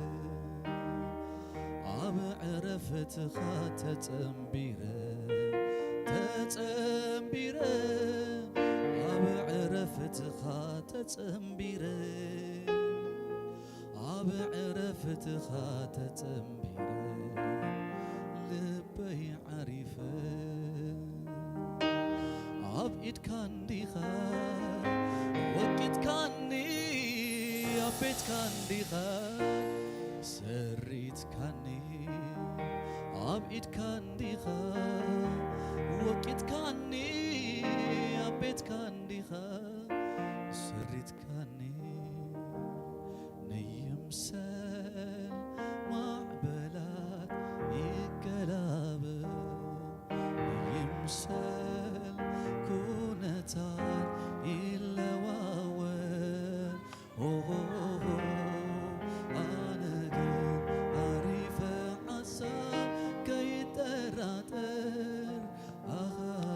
هللويا أبيد كايو اسم እግዚአብሔር አምላክ ይባረክ አሜን اسم እግዚአብሔር አምላክ ይባረክ አምላክ ማእከልና አሜን ዶ ኢየሱስ ክርስቶስ ጎይታይ እስኪ ኢየሱስ ጎይታይ ይበል ኢየሱስ ክርስቶስ ጎይታይ ኢየሱስ ክርስቶስ ጎይታይ أما يسوس قوي تيامي سكحنسا قبزلنا يا توم نخل تري حفك نبلينا حنسا إيمان عيدكم حفك تبولوا ليهم مساي نيكزي أبيهر منفس أما أخلناي كبر زلوا منفس أما أخلناي قدس أرز فتح منفس أما أخلناي زساقر منفس أما أخلناي عرفت زملق منفس أما أخلناي حتى زملس منفس أما أخلناي سلام زملق منفس أما أخلناي حدش نجر زقبر منفس أما أخلناي حنس عينهم عمتوا هاليلويا رادوس كابرادا فالي براهاتايا زيفرلي كاتا مهند أبزل له ورخبن منفس جابير أبزل له وتنكفن نايك جابير منفس زيفرلي كابراهاتانا ماندا لو من أي سماي متنكف لو من أي سماي متنكف لو من أي سماي متنكف لو من أي سماي متنكف حيوت صغير متنكف حيوت صغير متنكف دستين صغير متنكف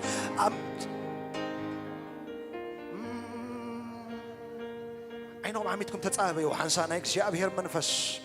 رادو فانا ماندا دبنا خوين بلبهم كحل في عجي زيلي فراسي كاتابالا فانا ماندي نبعت كدرق إلهم معنت هاليلويا روس كاتافالي بهاتيني ماندو نبعت كدرق إلهم معنت هاليلويا نبعت زدرق تسقى بزبوطها متسالو نبعت زدرق تسقى هاليلويا قوهي زدرق تسقى هاليلويا حزن زدرق تسقى هاليلويا ريدا فانا ماسي كاتابالا هاتيانو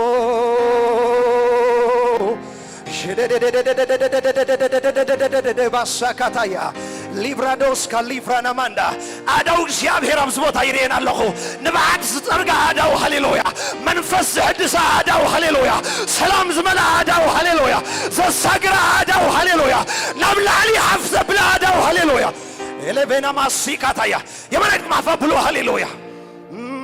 نايك شياب هر زيت اللو معت بزبوطا زلفيني ماسا كاتابايا أنا نبعت كترك الله عندي إزري صلخو أداو أملاخ نبعت كترك الله هاليلويا حتى هم اللي ساق الله هاليلويا من فسب كعرف كل إزري صلخو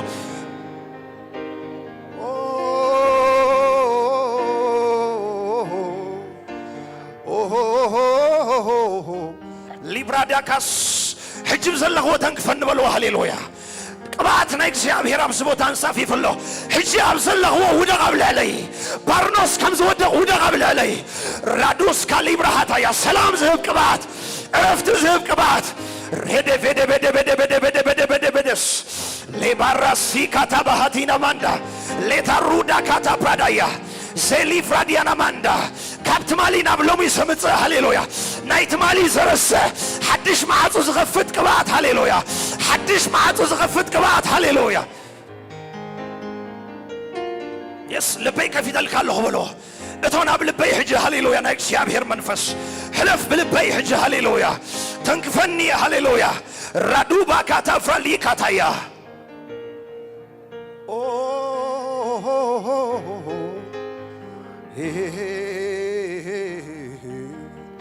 كبرت يسعى هاليلويا حيلي باخي هاليلويا سلامي باخي يسلو عرفتي مساخي يسلو ناتي تقاب مساخي يسلو أبكتس كاي يسلو عقابتي هاليلويا حلفنا اكسياب هير منفس لما انت زغو هاي لبغت انا نايب زبوتها حزن كلي لما انت زبوتها قواي خلي يا زبوتها املاكم يزرين زلو نبعت كدرس كله هاليلويا وشتي ذاته قواي خلو وشتي ستم قواي خلو هاليلويا إفراديا كاساتا برادايا ليبرادا لاباس قوسلو غير السامته نزمنات لبي زدمي لما انتي املاخ لما انت بسلخالي هاليلويا بسلخالي لما انتي مالافاسا كاتا برادايا حزن كوين السامته لما انت أنا لبدات كهزب كل إسرائيل زلخو بناي دم يسوس حيلي لبدات كسره كل إسرائيل زلخو أمره كسره كل إسرائيل زلخو حسابات كسره كل إسرائيل زلخو بالاكاس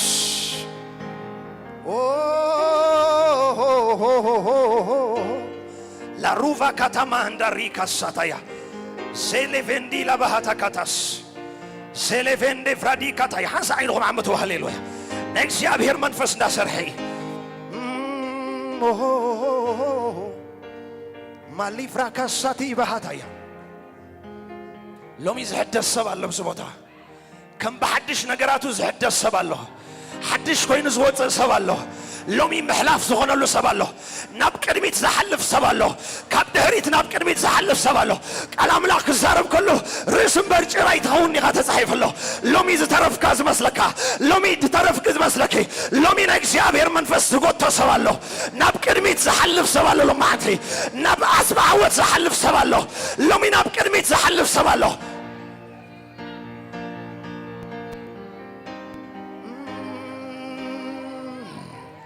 لوم نام زحدش ورحي بمحلاف زاتو سبالو هاليلويا بحدش مقدام زاتو سبالو بحدش حيلي زاتو سبالو اقارو خمنا ايرام زغلت فا سبالو نا بحدش حيلي زاتو سبالو نا بحدش كبر زاتو سبالو افرادي كاربا كاتايا زحدش ورحي خمزة حلفة يكونن هاليلويا تحديس كغدات ويغلو معتي تحديس كغدات فيها أبرغت كارجيت كغدات فيها أبسميت كارجيت كغدات فيها أبحدش كزات كغدات فيها لو معتي إكلافاندو راديكا بهاتا سيلي فراكاتوس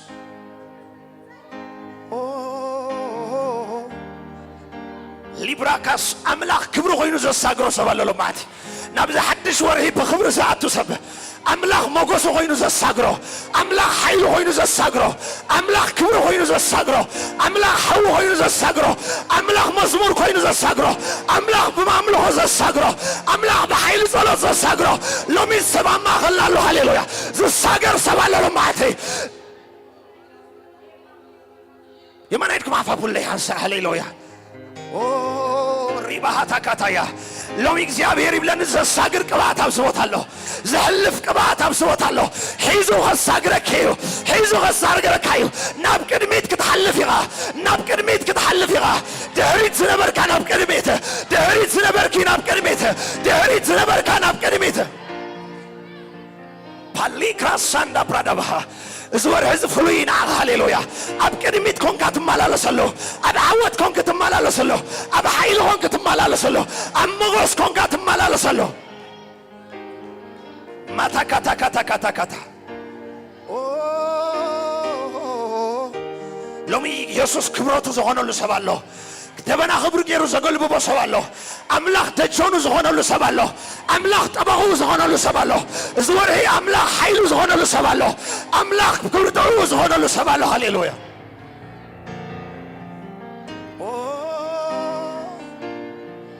هاليلويا هاليلويا هاليلويا هاليلويا هاليلويا هاليلويا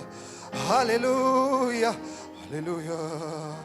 كبرتيغا كبرتنا يبيتي كبرتيغا كبرتنا يبيتي موغوسيغا موغوسنا يبيتي يسوسيغا كبرت هيوتي يسوسيغا حيلي هيوتي أملاغيغا برتع هيوتي يسوسيغا حقوسنا يلبي كبرت هيوتي كبرت هيوتي كبرت نايبيتي كبرت نايبيتي كبرت هيوتي كبرت هيوتي موغوس أبلعلي موغوس هيوتي يسوسيغا موغوس هيوتي يسوسيغا موغوس هيوتي يسوسيغا كبرت نايبيتي يسوسيغا حيلي هيوتي يسوسيغا كبرت نايبيتي يسوسيغا كبرت نايبيتي كبرتيغا كبرتيغا كبرتيغا كبرتيغا مغوسيغا مغوسيغا هيوتيغا هيوتيغا يسوسيغا مغوس هيوتي يسوسيغا حيلي هيوتي يسوسيغا كبرت نايبيتي اسكي يسوس كبري اسكبل عنسا اسكي يسوس كبري يقبلو أويلكم يسوس كبري يقبلو يسوس حيليغا ኢየሱስ ሰላመይ ኢኻ ኢየሱስ ዕረፍተይ ኢኻ ኢየሱስ ምስጋናይ ኢኻ ኢየሱስ ምልአተይ ኢኻ በሉ እስኪ ኢየሱስ ምልአተይ ኢኻ በሉ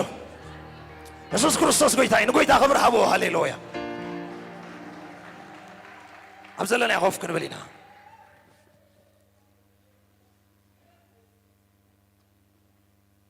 ኢየሱስ ክርስቶስ ጎይታዬ አሜን አምላክና ሰናይ እስከ ሓንሳ ኢየሱስ ክብረተይ ኢኻ በሉ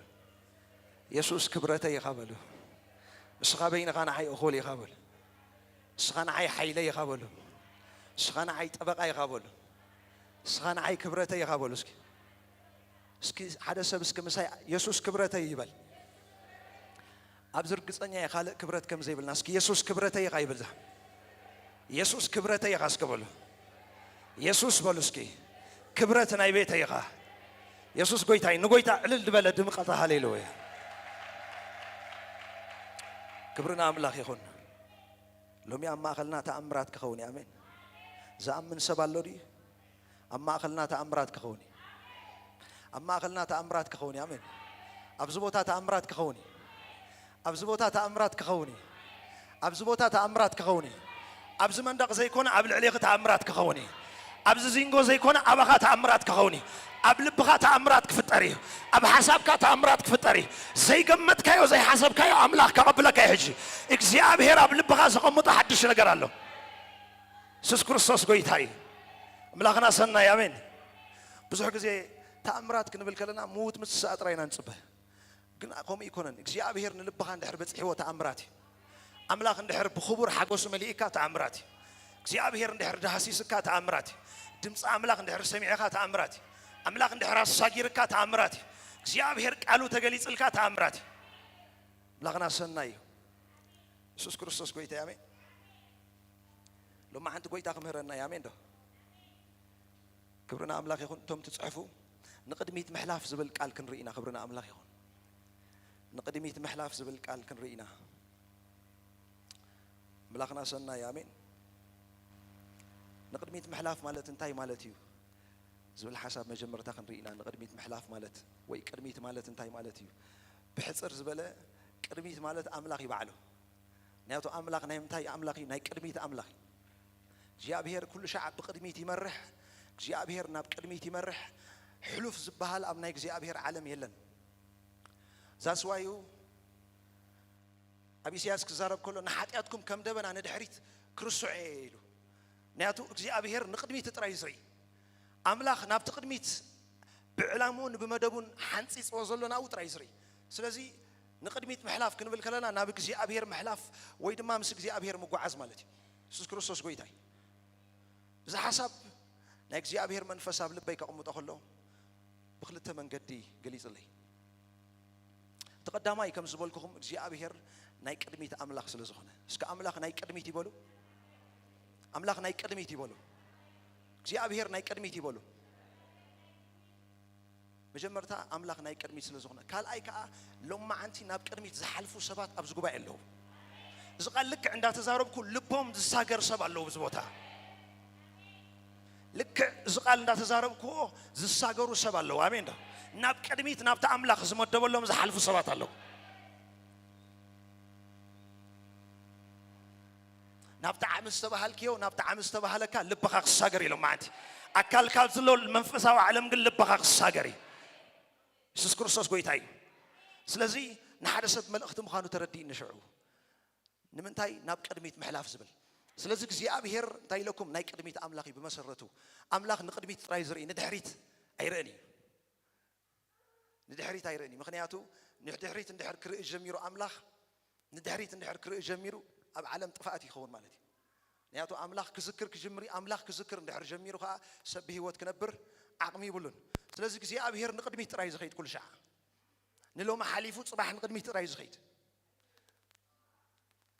ዛስዋይ ኣብ ኩሉ ቦታን ኣብ ኩሉ ሰዓትን ምሕረት ኣምላኽ ዝግለጽ እንታይ መሲልኩም ኣምላኽ ንቅድሚት ጥራይ ስለ ዝርኢ ሓጢኣትኩም ኢሉ ከምጂ እኳ ተቀይሐ ኢሉ ከም በረድ ከጻዕድወ እየ ማለት ክርስዑ እየ ማለት እዩ ኢየሱስ ክርስቶስ ጎይታ እዩ ስለዚ በዚ ክልተ ሓሳብ መንፈስ ኣምላኽ ዝርእስቲ ኣብ ልበይ ኣቐሚጥዎ ስለዚ ልክዕ እዚ እንዳተዛረብኩ እንደገና ክብለኩም ዝሳገር ሰብ ኣሎ ኣሜን ዝሳገር ሰብ ኣሎ ኣሜን ዶ ዝሓልፍ ሰብ ኣሎ ሎማዓንቲ ክብርና ኣምላኽ ይኹን ስለዚ ናይ ቅድሚት ንቅድሚት ምሕላፍ ወይ ድማ ቅድሚት እንታይ እንድሕር ኢልና ቅድሚት ናይ ዓወት ቦታ እዩ ቅድሚት ናይ ሓይሊ ቦታ እዩ ቅድሚት ናይ ምድሓን ቦታ እዩ ቅድሚት ናይ ሞጎስ ቦታ እዩ ምክንያቱ ኣብ ድሕሪት እንድሕር ጠሚትካ ወላ ሓንቲ እንታይ የለን ወላ ሓንቲ ፅቡቕ ዝበሃል ነገር የለን ድሕሪት እንድሕር ጠሚትካ ወላ ሓንቲ ፅቡቕ ዝበሃል የለን ዛስዋይ እግዚኣብሔር ንድሕሪት ዘይፅምት ብፍላይ ከዓ ካብ ኢየሱስ ክርስቶስ ንድሕሪት ዘሎ ኣብ ሓድሽ ኪዳን ብፍጹም ኣምላኽ ንድሕሪት ኣይጥምትን ኣብ ብሉይ ኪዳን ግን ዘመነ ምሕረት ስለ ዘይነበር ኣብ ገለ እዋን እግዚኣብሔር የዘክሮም ከይዱ ብፍላይ ከዓ እንድሕር ሪኢኹሞ ኣብ ከባቢ ኣብ መጽሓፍ ኤርምያስ ኣብ መጽሓፍ ኢሳያስ ብዙሕ ግዜ እግዚኣብሔር ዝገበርዎ ሓጢኣት የዘክሮም ዝገበርዎ በደል ተመሊሱ የዘክሮም ምክንያቱ ዝጣበቐሎም ኣካል ኣይነበረን ተመሊሱ ሓጢኣት ከም ዝገበሩ ተመሊሳ እስራኤል ከም ዝዘመወት እንታይ ገብሮም ኣብ ገለ እዋን ምስ መፁ የዘክሮም ተመሊሱ ልክዕ ኢየሱስ ክርስቶስ ምስ መፀ ግን እግዚኣብሔር ንድሕሪት ምጥማት ገዲፎ እዩ ኣምላኽ ንቅድሚት ጥራይ ዝጥምት እግዚአብሔር ናብቲ በወዱ ሓንፂፅዎ ዘሎ ዕላማ ናብኡ ጥራይ ዝርኢ ስለዚ ምስ ኣምላኽ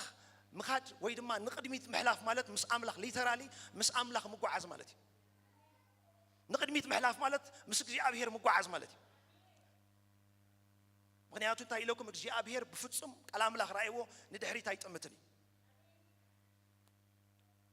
ክብርን ኣምላኽ ይኹን ዛስዋይ በኤፌሶን 1:4 ከምኡ ኢሉ እግዚአብሔር አምላክ ከገልጾ ከሎ ጳውሎስ ቅድሚ ምምስራት ዓለም በፍቅሩ ኣብ ቅድሚ ኢሉ ቅዱሳንን መንቅብ ዘይብሎምን ክንከውን በወዱ እንታይ ጌርና ኢሉ ሓሪና ኣብ ቅድሚ መን ኣብ ቅድሚ እግዚአብሔር ናይ ድሕሪት ዝበሃል ሓሳብ የብሉን ሕጂ ኣምላኽ ናይ መጻኢ ጥራይ ዘለዎ ኣምላኽ ናይ ጽባሕ ጥራይ ዘለዎ እግዚአብሔር ናይ ትማሊ ተወዲኡ ስለዚህ እንታይ ኢሉ መጽሐፍ ቅዱስ ኣብ ቅድሚ ኢሉ ቅዱሳንን እንደገና ከዓ መንቅብ ዘይብሎም መታን ክንከውን በወዱ በክርስቶስ ሓሪና እዩ ሓሪና ጥራይ ዘይኮነ ኢሉ ኣብ ቅድሚ ጠጠው ኣቢልና እዚ ኣጀንዳ ዝማዓሲ እግዚአብሔር ሓሲቦ እንድሕሪልና ኣዳም ቅድሚ ምውዳቑ ዓለም ቅድሚ ምፍጣራ ምክንያቱ ሂነው እግዚአብሔር ቅድመ ፍልጠት ስለ ዘለዎ ሰብ ከም ዝወድቕ ይፈልጥ ነይሩ ስለዚህ እንታይ ኢሉ መጽሐፍ ቅዱስ ቅድሚ ምስራት ዓለም በክርስቶስ ኣብ ቅድሚኡ ክንቀውም መዲብና ኢሉ ኣብ ድሕሪኡ ይኮነን ኣብ ቅድሚኡ ስለዚህ እግዚአብሔር ኩሉ ሻዕ ክሬና ከሎ ብቅድሚኡ ዳእምበር ብጎኑ ብድሕሪኡ ይኮነን ዝሬና ክሬና ከሎ ኣበይ ዝሬና ኣብ ቅድሚኡ ኢየሱስ ክርስቶስ ኣብ ቅድሚና ስለ ዝረአ ኩሉ ሻዕ እግዚአብሔር ክሬና ከሎ ኣብ ቅድሚኡ ከመይ ዝሬና እንድሕሪልና ቅዱሳንን መንቅብ ዘይብሎምን ኣምላኽ ንዓኻ ክሬካ ከሎ ቅዱስ ሰብ መንቅብ ዘይብሉ ሰብ ይዝሪ ምክንያቱ መንፈስና ኣብ የማን ኣምላኽ ተቐሚጡ እዩ በክርስቶስ ስለዚህ ኣክንዳና ክሪኦ ከሎ ንክርስቶስ ካ ቅዱስ መንቅብ የብሉን ስለዚህ ኣክንዳና ዝረአ ክርስቶስ ስለዝኾነ ቅዱሳት ኢና መንቅብ የብልናን እቲ ምስጢር ግን ኣብ ዝደልየ ዘለኹ ግን እግዚአብሔር ብዕላማይ ኣብ ቅድሚ ምክንያቱ እግዚአብሔር ናይ ቅድሚት ኣምላኽ እዩ ኣምላኽ ናይ ቅድሚት ኣምላኽ እዩ እስከ ኣምላኽ ናይ ቅድሚት ኣምላኽ ይበሉ ኣምላኽ ናይ ቅድሚት ኣምላኽ ይበሉ ኣምላኽ ናይ ቅድሚት ኣምላኽ ይበሉ ኩሉ ዝገብሮ እግዚአብሔር ብዕላማን ብኣጀንዳን ስለ ዝኾነ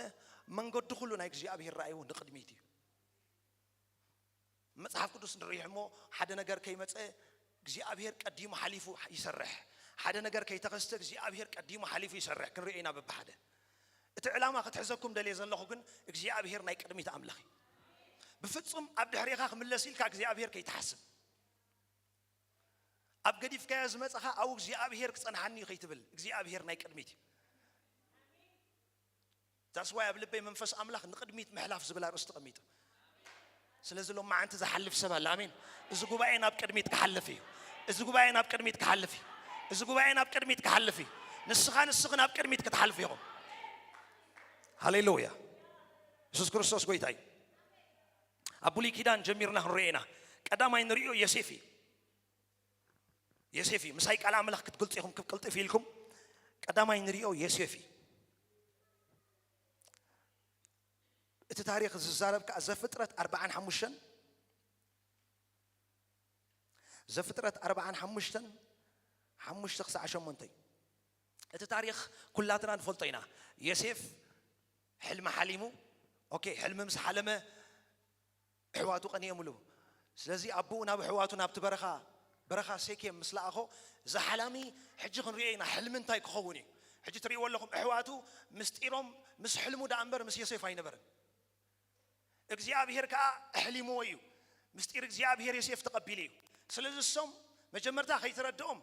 ነቲ ምስጢር ናይ እግዚአብሔር እዮም ዝቃለስዎ ዘለዉ ዋይ እንድሕር ኢልኩም ዮሴፍ ከነጥፍኦ ኢና ኣይኮነን ቅድሚ ንጥፍኣቱ ሓሲቦም ኣይፈልጡን እዮም ሓድሽ ነገር ካብ ኣምላኽ ምስ ኣምፀአ ግን ጥፍኣት ተመዲብሉ ስለዚ እሱ ይኮንኩን ደልየ ልክ ኣብ ጉድጓድ እትየሞ እንደገና እስማዒላውያን ክሓልፉ ከለዉ ሪኦሞም ሮቤል ሓዉ ተጣቢቕሉ ካብ ንቐትሎ ካብ ነጥፍኦ ደም ሓውና ካብ ነፍስስ ንሽጦ ኢሎም ብ20 ሲቃል ሸይጦሞ ናብ መን ናብ እስማዒላውያን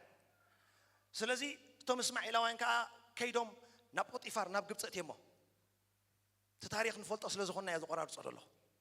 ሰይቲ ጶጢፋር ፈቲናቶ ናብ እስር ቤት ኣትዩ ካብ እስር ቤት ከዓ ኣሰላፍ ሜስን ኣሰላፍን ጌራን ረሲዖሞ እግዚአብሔር ዘኪርዎ ናብ ፈርዖን ኣትዩ ታሪክ ዮሴፍ እዚኣ ብሓፂሩ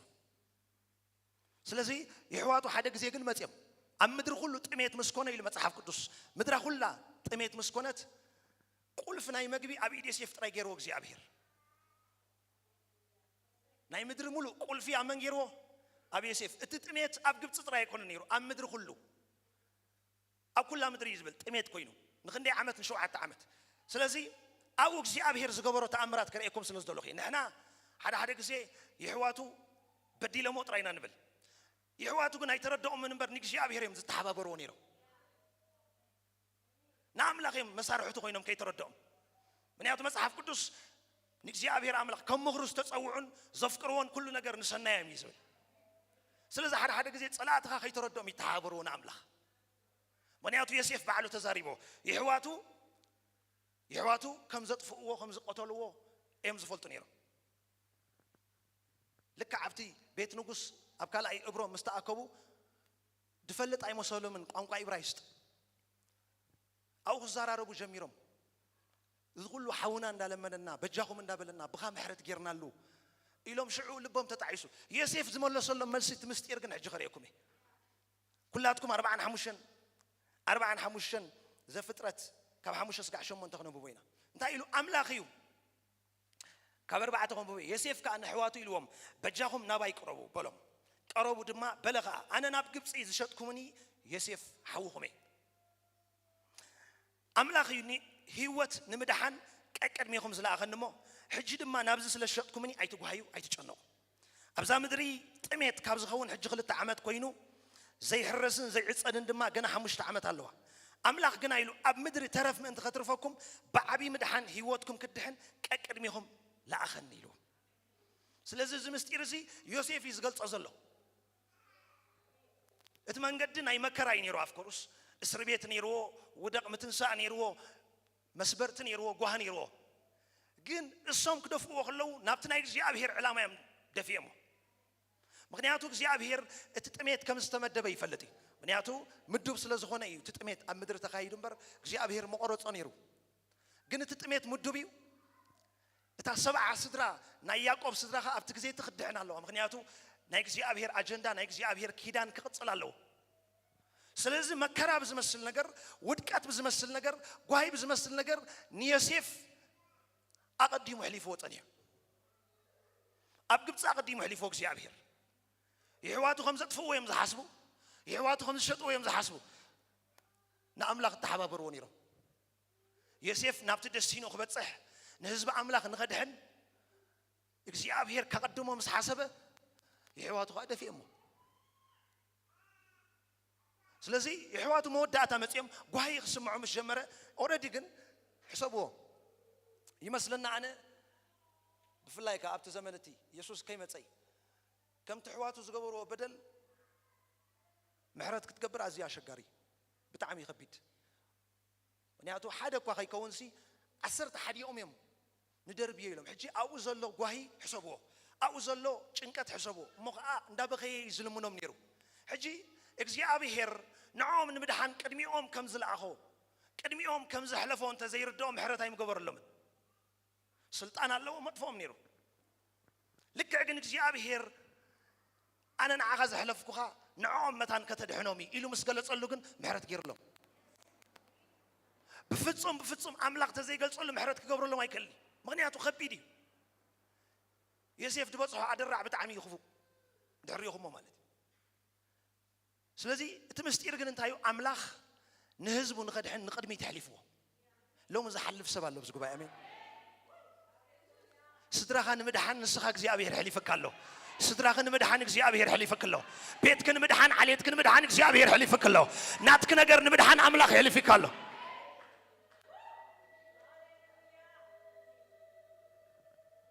أي تعزوني له زي أبي نسخهم نقدحنو إذا هز بزي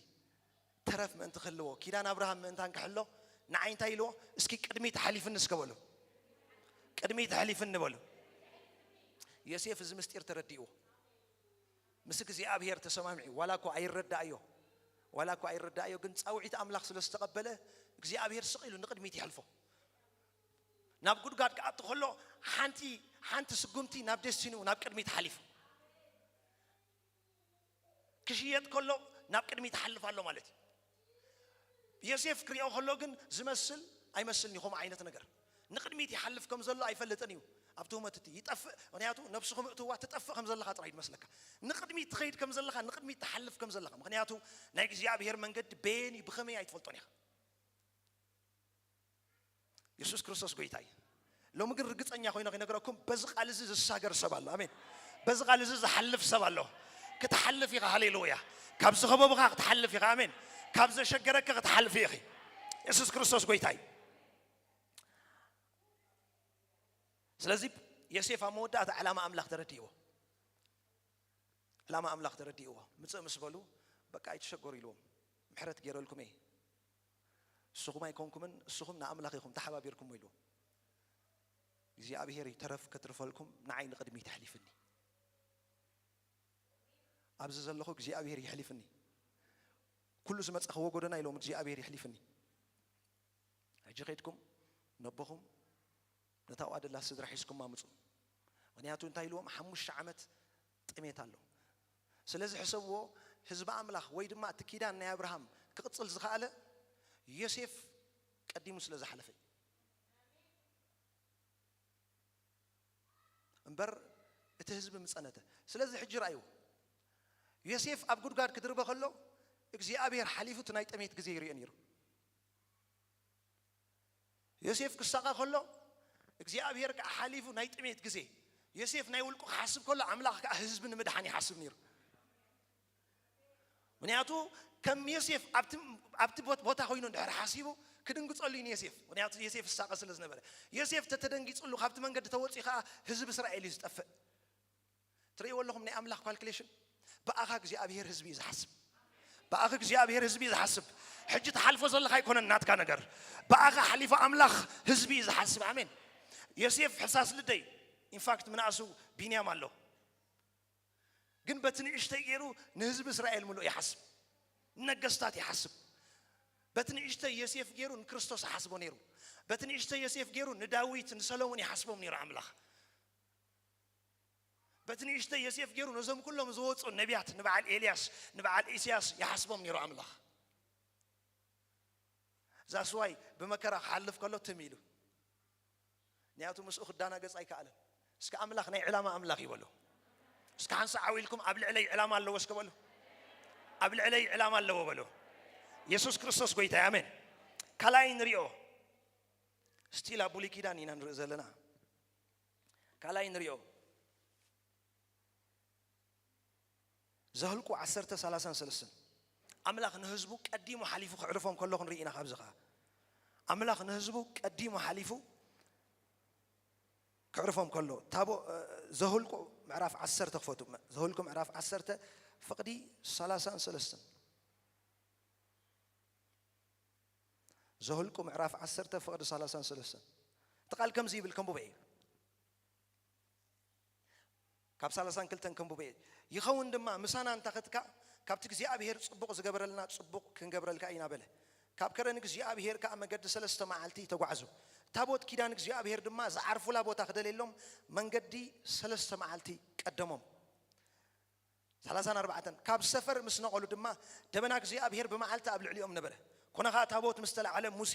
ወእግዚአብሔር ተንስእ ጸላእትኻ ፋህ ይበሉ እቶም ዝጸልውኻ ድማ ኣብ ቅድሚኻ ይህደሙ ይብል ነበረ ምዝ ሰፍርካ ወእግዚአብሔር ናብቶም እልፊ ኣላፋት እስራኤል ተመለስ ይብል ነበረ ሕጂ ራእይዎ እዚ ታሪክ ብዛዕባ እንታይ ዝገልጽ ስቲል ደቂ እስራኤል ኣብ መንገዲ እዮም ዘለዉ እቲ ታሪክ ንፈልጦ ኢና እቲ ናይ ምድረ በዳ ህይወት ኣይተወድአን ኣብ ምድረ በዳ ይጓዓዙ እዮም ዘለዉ ግን እንታይ ኢሉ ልክዕ እሳቶም ቅድሚ ምንቃሎም ኢሉ ካብቲ ዘለዎ ቦታ እሶም ቅድሚ ምንቃሎም ናይ እግዚአብሔር ታቦት መንገዲ 3 መዓልቲ ይሓልፍ ኢሉ ቅድምቶም ህዝቢ ቅድምቶም ሰራዊት ቅድሚ ሁሉ ካህናት ሒዞሞ ኢሉ 3 መዓልቲ ቅድሚኦም ይሓልፍ እንታይ ንምግባር ይቅድሚኦም ዝሓልፍ ነቶም ህዝቢ ዘዕርፉሉ ቦታ ክደልየሎም ኣዝዩ ዝገርም ኣብ ምድረ በዳ ከወል ሓንቲ ምዕረፍ የለን ምናልባት ቶም ብምድረ በዳ ዝሓለፍኩም ሰባት ኣብ ምድረ በዳ ወል ሓንቲ ምዕረፍ የለን ከዋላ ክትዕርፍ ደሊኻ ኢኻ ክትዕርፍ ዘይትኽእል ምድረ በዳ ኢኹም ሽሙ ወል ሓንቲ ነገር የለን እስኪ ዕረፍቲ ኣብ ኣምላኽ እዩ ዘሎ በሉ ዕረፍቲ ኣብ ቦታ ኣይኮነን በሉ ኢየሱስ ክርስቶስ ጎይታይ ስለዚ ኢሉ ታቦት እግዚአብሔር እቲ ታቦት ዘይኮነ ዘዕርፎም እቲ ታቦት ሓዲሩ ዘሎ መንፈስ እቲ ታቦት ሓዲሩ ዘሎ ናይ እግዚአብሔር ክብሪ ከይዱ መንገዲ 3 መዓልቲ ኢሉ መጽሓፍ ቅዱስ ናይ ዕረፍቲ ቦታ የዳልወሎም ልክዕ ዝዕርፉሉ ቦታ ሓዚኢሎም ምስ ጸንሐ ዝዕርፉሉ ማለት ጽላል ዝገብረሎም ማለት ኣይኮነን ግን ካብ ጸላእቶም ዝከላኸለሎም ምክንያቱ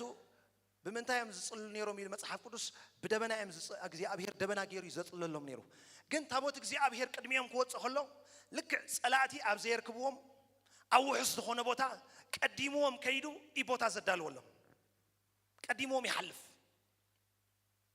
መገዲ 3 መዓልቲ ቀዲምዎም ይሓልፍ ልክዕ መገዲ ዕረፍቲ ናይ ዕረፍቲ ቦታ መሰዳልወሎም ከዓ ደቂ እስራኤል ስዒቦም መጽኦም ኣብቲ ታቦት እግዚአብሔር ዘለዎ ቦታ ኣብቲ ኣምላኽ ኣዳሊለዎም ዘለዎ ቦታ ኣው ይዕርፉ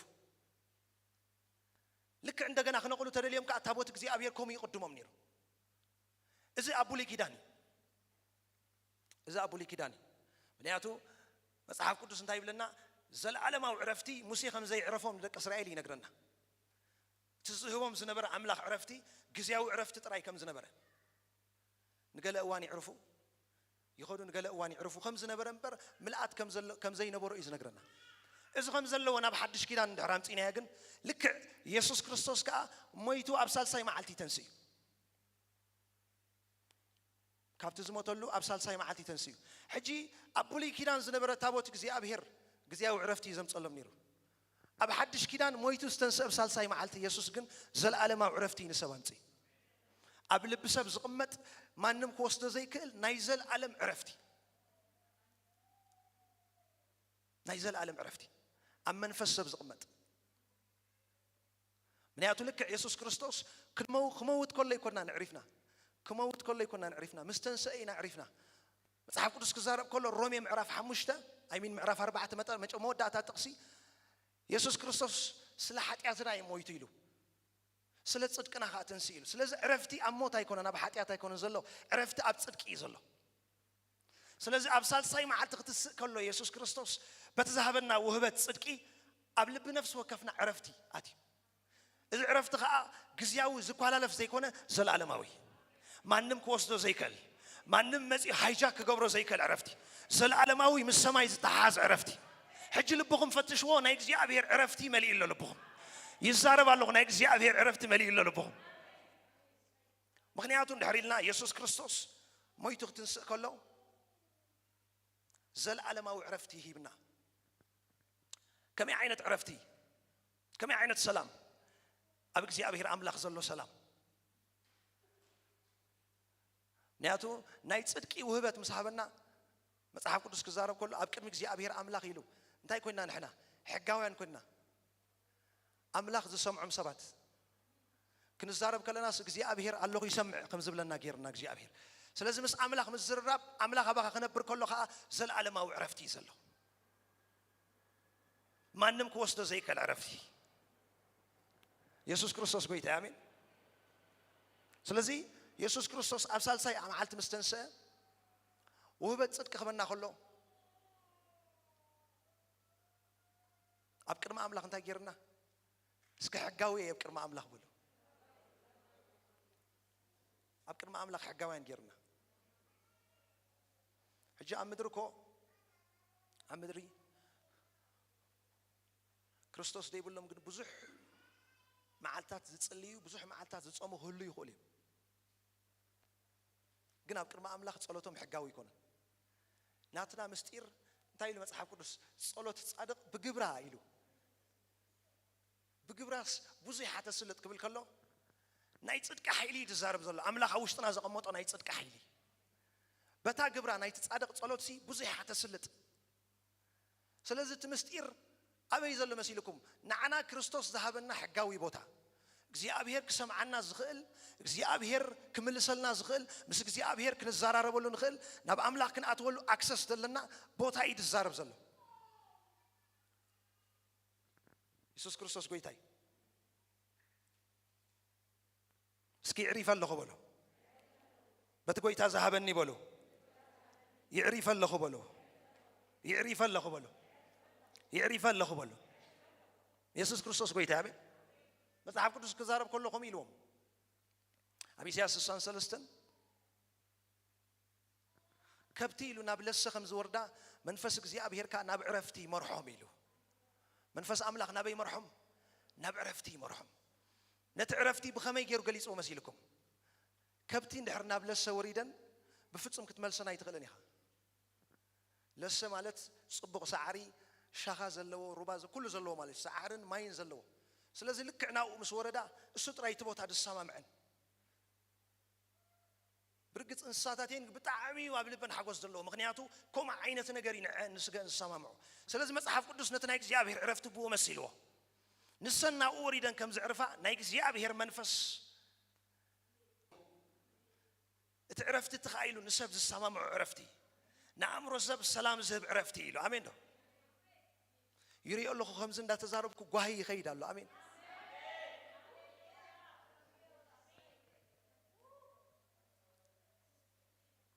ንምንታይ እግዚኣብሔር ዝመልእኽቲ ይህብ እንመሲልኩም ገለገለ ጓሂታት ሕዙኒ ገለገለ ጓሂ ግዜ ይወስድ እሞ ግዜ ይወስድ መወዳእቱ ሽዑ እንትርፎ ኣምላኽ ዋላ ንስኻ ከተልዕሎ ዘይትኽእል ትኸውን ዋላ ንስኻ ከተልዕሎ ካብ ውሽጥኻ ዓቕሚ ትስእን መንፈስ ኣምላኽ ጥራይ መፂ ግሒጡ ተዘየልዒልዎ ወላ ሓንቲ ክትገብሮ ክሳዕ ዘይትኽእል ዝኸውን ጓህ ኣሎ ሎሚ እግዚኣብሔር ከልዕሎ እዩ ኣሜን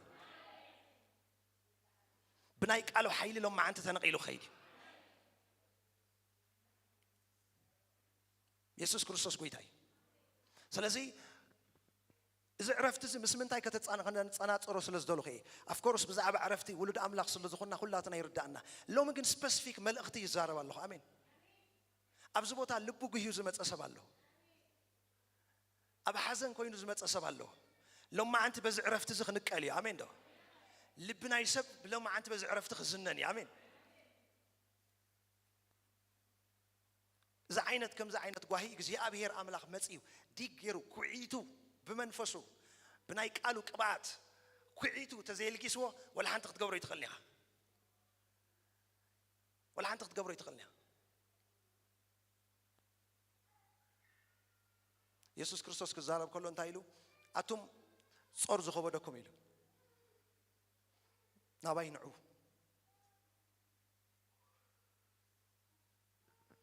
انا اعرفكم يلو إذا قدامي ناي منفس عرفتي قصيلو كن يسوع كريستوس انتايلو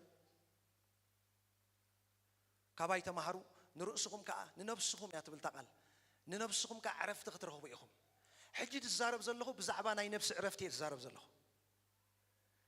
بزعبا منفس كلاتنا بناي عرفت بوتا تقميطنا اين امين حجي تزارب زلخو كن نتا كاليتي يسوع كريستوس تزاربا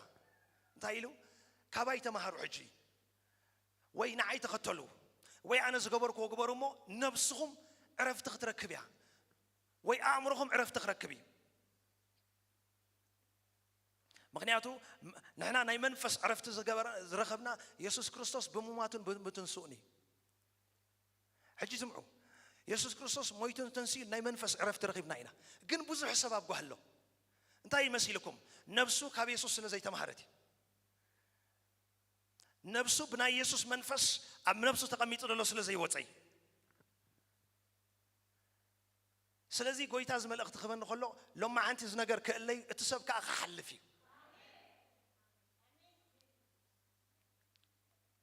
ኢየሱስ ክርስቶስ ጎይታይ አምላኽና ሰናይ እንቀጽሊና ወንጌል ማቴዎስ ክፈቱ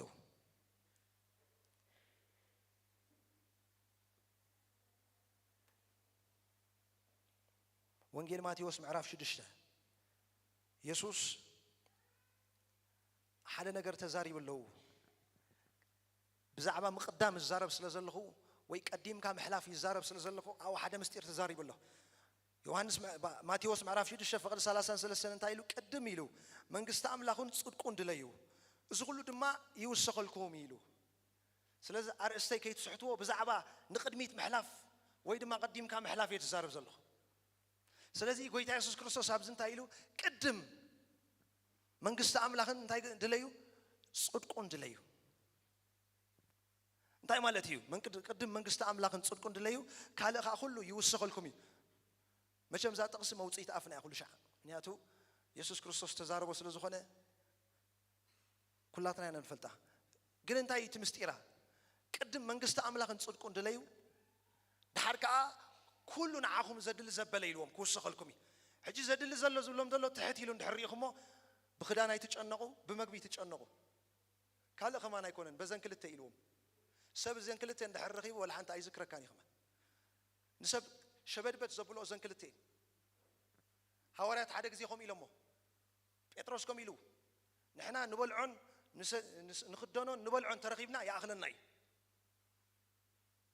ንበልዖን ንኽደኖን ተረኺብና ይኣኽለና እዩ ሕጂ ኢየሱስ ክርስቶስ ከዓ ብናይ ብልዕን ብናይ ዝኽደንን ነገር ክሓስቡን ክጭነቁን ምስ ረኣዮም እዩ እዚ ኩሉ ክውሰኸኩም ኢሎም ትሕት ኢልኩም ድሕሪኢኹሞ በዚ ኣይትጨነቁ ሕጂ ካልእ ዓብዪ ሃብቲ ወይ ዓብ ነገር ኣይኮነን ኣጨኒቖም ዝኽደንን ዝብላዕን ሲምፕሊ ዝመስል ግን ንሰብ ሒዙ ኮፍ ከብሎ ይኽእል እዩ ኣርእስቲ ናይ መግብን ኣርእስቲ ናይ ክዳንን ንሰብ ኖርማል ኮፍ ከብሎ ይኽእል ሒዙ ኣነ ይኮንኩን ኢለ ኢየሱስ ክርስቶስ ኢሉ ምክንያቱ እንታይ ኢሎም በዚ ነገር ዚ ኣይትጨነቁ እንድሕር ኢሉ ዝብላዕን ዝኽደንን ንሰብ ከጨንቆ ይኽእል እዩ ሰብ እንድሕር ተጨኒቑ ኸ ወላ ሓንቲ ስጉም ክኸይድ ኣይክእልን ሰብ እንድሕር ኣእምሩ ብጭንቀት ተታሒዙ ወላ ሓንቲ ስጉም ክኸይድ ኣይክእልን ከምቲ ዓንተ ወይ ዝበልኩኹም ሰብ ክኸይድ ዝኽእል ኣብ መልኣቲ ናይ ዕረፍቲ ምስ ኣተወ ጥራይ ኣብ ናይ እግዚኣብሔር ሰላም ምስ ኣተወ ስለዚ ኢየሱስ ክርስቶስ እንታይ ኢልዎም ቅድም መንግስቲ ኣምላኹን ጽድቁን ድለዩ እዚ ኩሉ ግደፍዎ ኢልዎም ኣውፅዎ ካብ ኣእምሮኹም ክውሰኸልኩም እዩ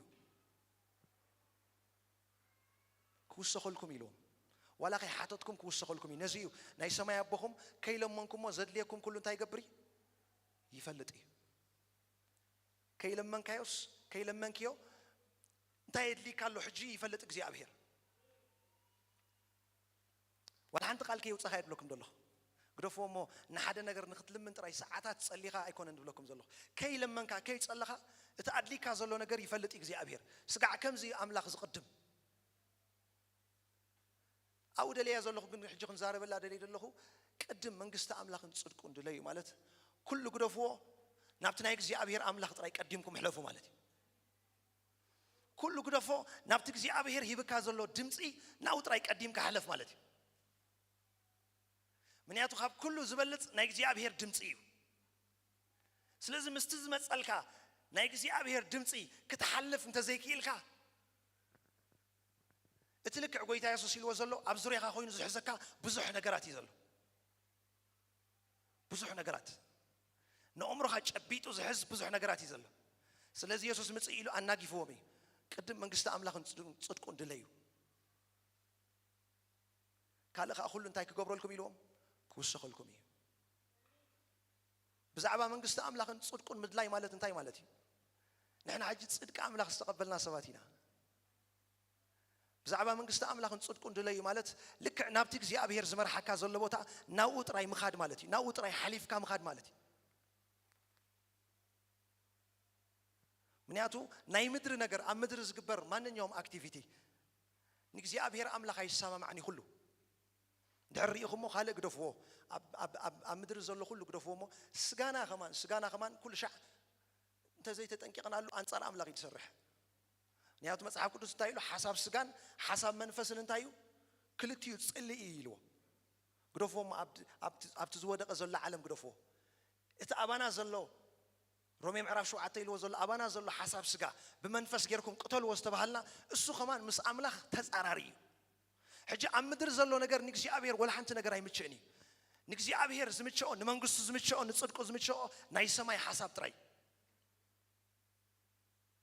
ስለዚህ ልክ መንግስት አምላኽን ጽድቅን ምድላይ ማለት ልክ ንድምጽ አምላኽ ሰሚዕኻ ድድሕር አምላኽ ክትጓዓዝ ከለኻ ንስኻ ንመንግስት አምላኽን ንጽድቅን ጥራይኻ ትደሊ ፍቶ አይትፍቶ ብድሕሪኻ ኻ ዝኽተለካ ነገር ኣሎ ንዓኻ ማለት እዩ ንያቱ ቃል አምላኽ ክፍጸም ናይ ግድን ስለ ዝኾነ ድለዮ አይትድለዮ እቲ ቃል ንኽፍጸም ጥራይ ይመጽእ ድሕሪኻ ይመጽእ ድሕሪኻ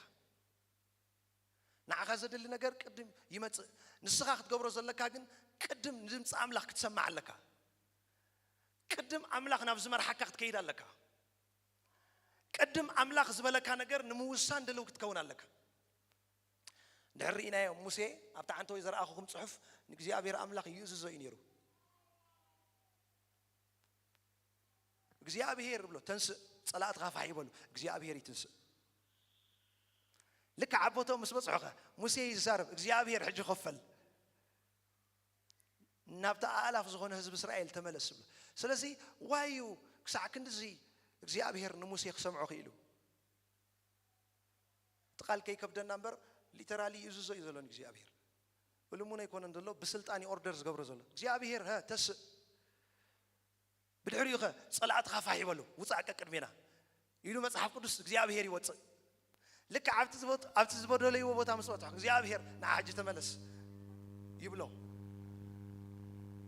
ሕጂ ሙሴ ልዑል ስለ ዝኾነ ይኮነን እግዚአብሔር ይልዑል ግን ኣብ ሙሴ ልዑል ምእዛዝ ናይ እግዚአብሔር ስለ ዘሎ እግዚአብሔር ብፍቃዱ ንሙሴ ክእዘዝ መሪጡ አምላኽ በዓል መስኪሩሉ ኣብ ምድሪ ከም ሙሴ ባርያ ዝበለ ዓቃል የለን ክብል ከሎ እግዚአብሔር ሙሴ ብጣዕሚ ንኣምላኽ ዝእዘዝ ሓንቲ ነገር ይተጋጊ ንግደፋሳ ግን ኣምላኽ መስኪሩሉ ስለዚህ ሙሴ ንእግዚአብሔር ስለ ዝእዘዝ እግዚአብሔር ከዓ ብፍቃዱ ንሙሴ ይእዘዝ ንሙሴ ይእዘዝ ተንስእ ክብሎ ከሎ ይትንስእ እግዚአብሔር ተመለስ ሕጂ ናብ ቦታኻ ክብሎ ከሎ ይምለስ እዚ መንግስቲ ኣምላኽ ንጽድቁ ንኣምላኽ ምስማዕ አድቫንቴጅ ናይ መንግስቲ አምላኽ ጥራይ ምሕሳብ ማለት እዩ አድቫንቴጅ ናይ እግዚአብሔር ጥራይ ምሕሳብ ማለት እዩ መንግስቲ አምላኽን ጽድቁን ድለዩ ማለት ትገብሮ ኩሉ ትውስኖ ኩሉ ንረባሕ አምላኽ ጥራይ ክትውስኖ ከለኻ ኣነ ዝገርመኩም ነገር ኣብ ብሉይ ኪዳን ግን ዓስቢ ናይ ምእዛዝ ኣብ ሙሴ የርእዮ አምላኽ ይሰምዓካ እግዚአብሔር ይእዘዘካ ንድምፂ ቃላትካ ይእዘዞ እግዚአብሔር ድምፂ ቃላትካ እንታይ ይገብሮ እግዚአብሔር ይእዘዞ ክትዛረብ ከለኻ ብዘይ ዝኾነ ነገር ክትልምናል ከለኻ ይኮንኩም ዝለኩም ዘለኹ ክትዛረብ ከለኻ ኸይዱ እግዚአብሔር የስልጦ ምክንያቱ ኣባኻ ልዑል ናይ ምእዛዝ ምስጢር ኣሎ ሙሴ እንድሕር ሪኢኹሞ ወላ ሓንቲ ቀታሊ ሰብ ኮይ ግን ንእግዚአብሔር ጥራይ ዝሰምዕ ሙሴ ንእግዚአብሔር ጥራይ ዝእዘዝ ሙሴ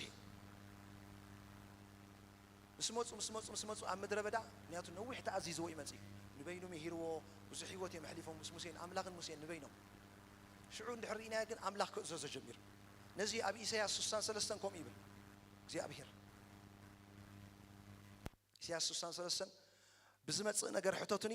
ብዛዕባ ተግባር ኣዳወይ ከዓ ብዛዕባ ውሉደይን ከዓ ኣዝዙኒ ይብል ባዕሉ ኣምላኽ ብዝመፅእ ነገር እንታይ ግበሩኒ ሕቶቱኒ ብዛዕባ ተግባር ኣዳወይን ብዛዕባ ውሉደይን ከዓ ኣዝዙኒ ይብል እግዚአብሔር ሕጂ ናብዚ ዓይነት ነገር ክትበቅዕ ግን እስኻ ንመንግስቲ ኣምላኽን ንጽድቁን ትደሊ ሰብ ክትከውን ኣለካ መጀመርያ ንመንግስቲ ኣምላኽን ንጽድቁን ዘቐድም ሰብ እዩ እግዚአብሔር መጺኡ እግዚአብሔር ነቲ ሰብ ንኽእዘዞ ድልው እዩ እግዚአብሔር ነቲ ሰብ ክእዘዞ ድልው እዩ ኣምላኽና ሰናይ ኢየሱስ ክርስቶስ ጎይታ እዩ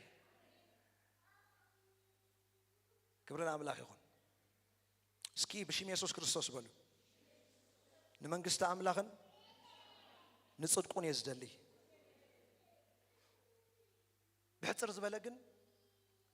ብሕፅር ዝበለ ምርዳእ ክንወስድ መተን ንመንግስቲ ኣምላኽን ንጽድቁን ምድላይ ማለት ንእግዚአብሔር ዝደልዮን ጥራይ ሰሚዕኻ ምምልላስ ማለት እዩ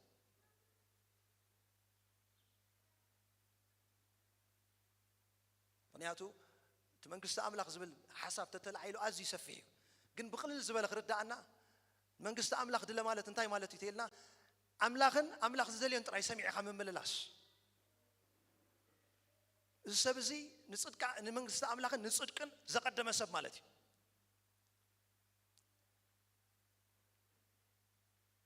ሕጂ ክልቲኡ ተጻራሪ እዩ ንእግዚአብሔር ከይሰማዕኻን ንእግዚአብሔር ዝደልዮ ነገር ከየማላእኻን ነቲ ክውሰኸልካ ዝተባሃልካዮ ነገር እንድሕር ተቐድሞ ኣለኻ እግዚአብሔር ኣይቀድምን እዩ ነቲ እግዚአብሔር ኣቐድሞ ዝበለካ ነገር እንድሕር ኣቐዲምካ ኢኸ እግዚአብሔር ቀቅድሚኻ ይወፅእ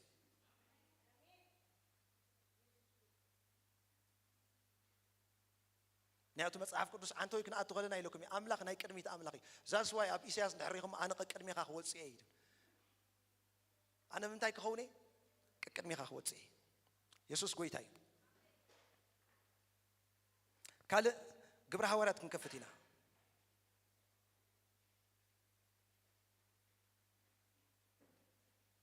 ግብረ ሐዋርያት ምዕራፍ 2 ፍቅዲ 31 ብዛዕባ ዳዊት እዩ ዝዛረብ ዳዊት ቅድሚ ብዙሕ ግዜ ወይ ድማ መዝሙር 16 ካብ 8 እስካብ 10 ወይ ድማ ግብረ ሐዋርያት ምዕራፍ 2 ፍቅዲ 31 ዳዊት ኣብዚ ብዛዕባ ርእሱን ብዛዕባ ኢየሱስ ክርስቶስ ዝተዛረበ ትንቢት እዩ እንታይ ኢሉ ካብ 30 ከምቦ እምበኣርከ ንሱ ነቢይ ኮይኑ ሓደ ካብ ፍረ ከርሱ ኣብ ዙፋኑ ክቕመጥ ኣምላኽ ብመሓላ ከም ዝመሓለሉ ክንዲ ዝፈለጠ ቅድም ርእዩ ብዛዕባ ትንሣኤ ክርስቶስ ነፍሱ ኣብ ሲኦል ከም ዘይትተርፍ ስጉኡ ኸ ጥፍኣት ከም ዘይርኢ ተዛረበ ሽዑ ቀፂሎም ሐዋርያት ይሰብኩ እዮም ደለው ጴጥሮስ እዩ ኣብዚ ኣብ ግብረ ሐዋርያት ዝሰብኽ ዘሎ እታ ደልያ ዘለኹ 31 እያ እንታይ ኢሉ ቅድም ርእዩ ብዛዕባ ትንሣኤ ክርስቶስ ነፍሱ ኣብ ሲኦል ከም ዘይትተርፍ ስጉኡ ኸ ጥፍኣት ከም ዘይርኢ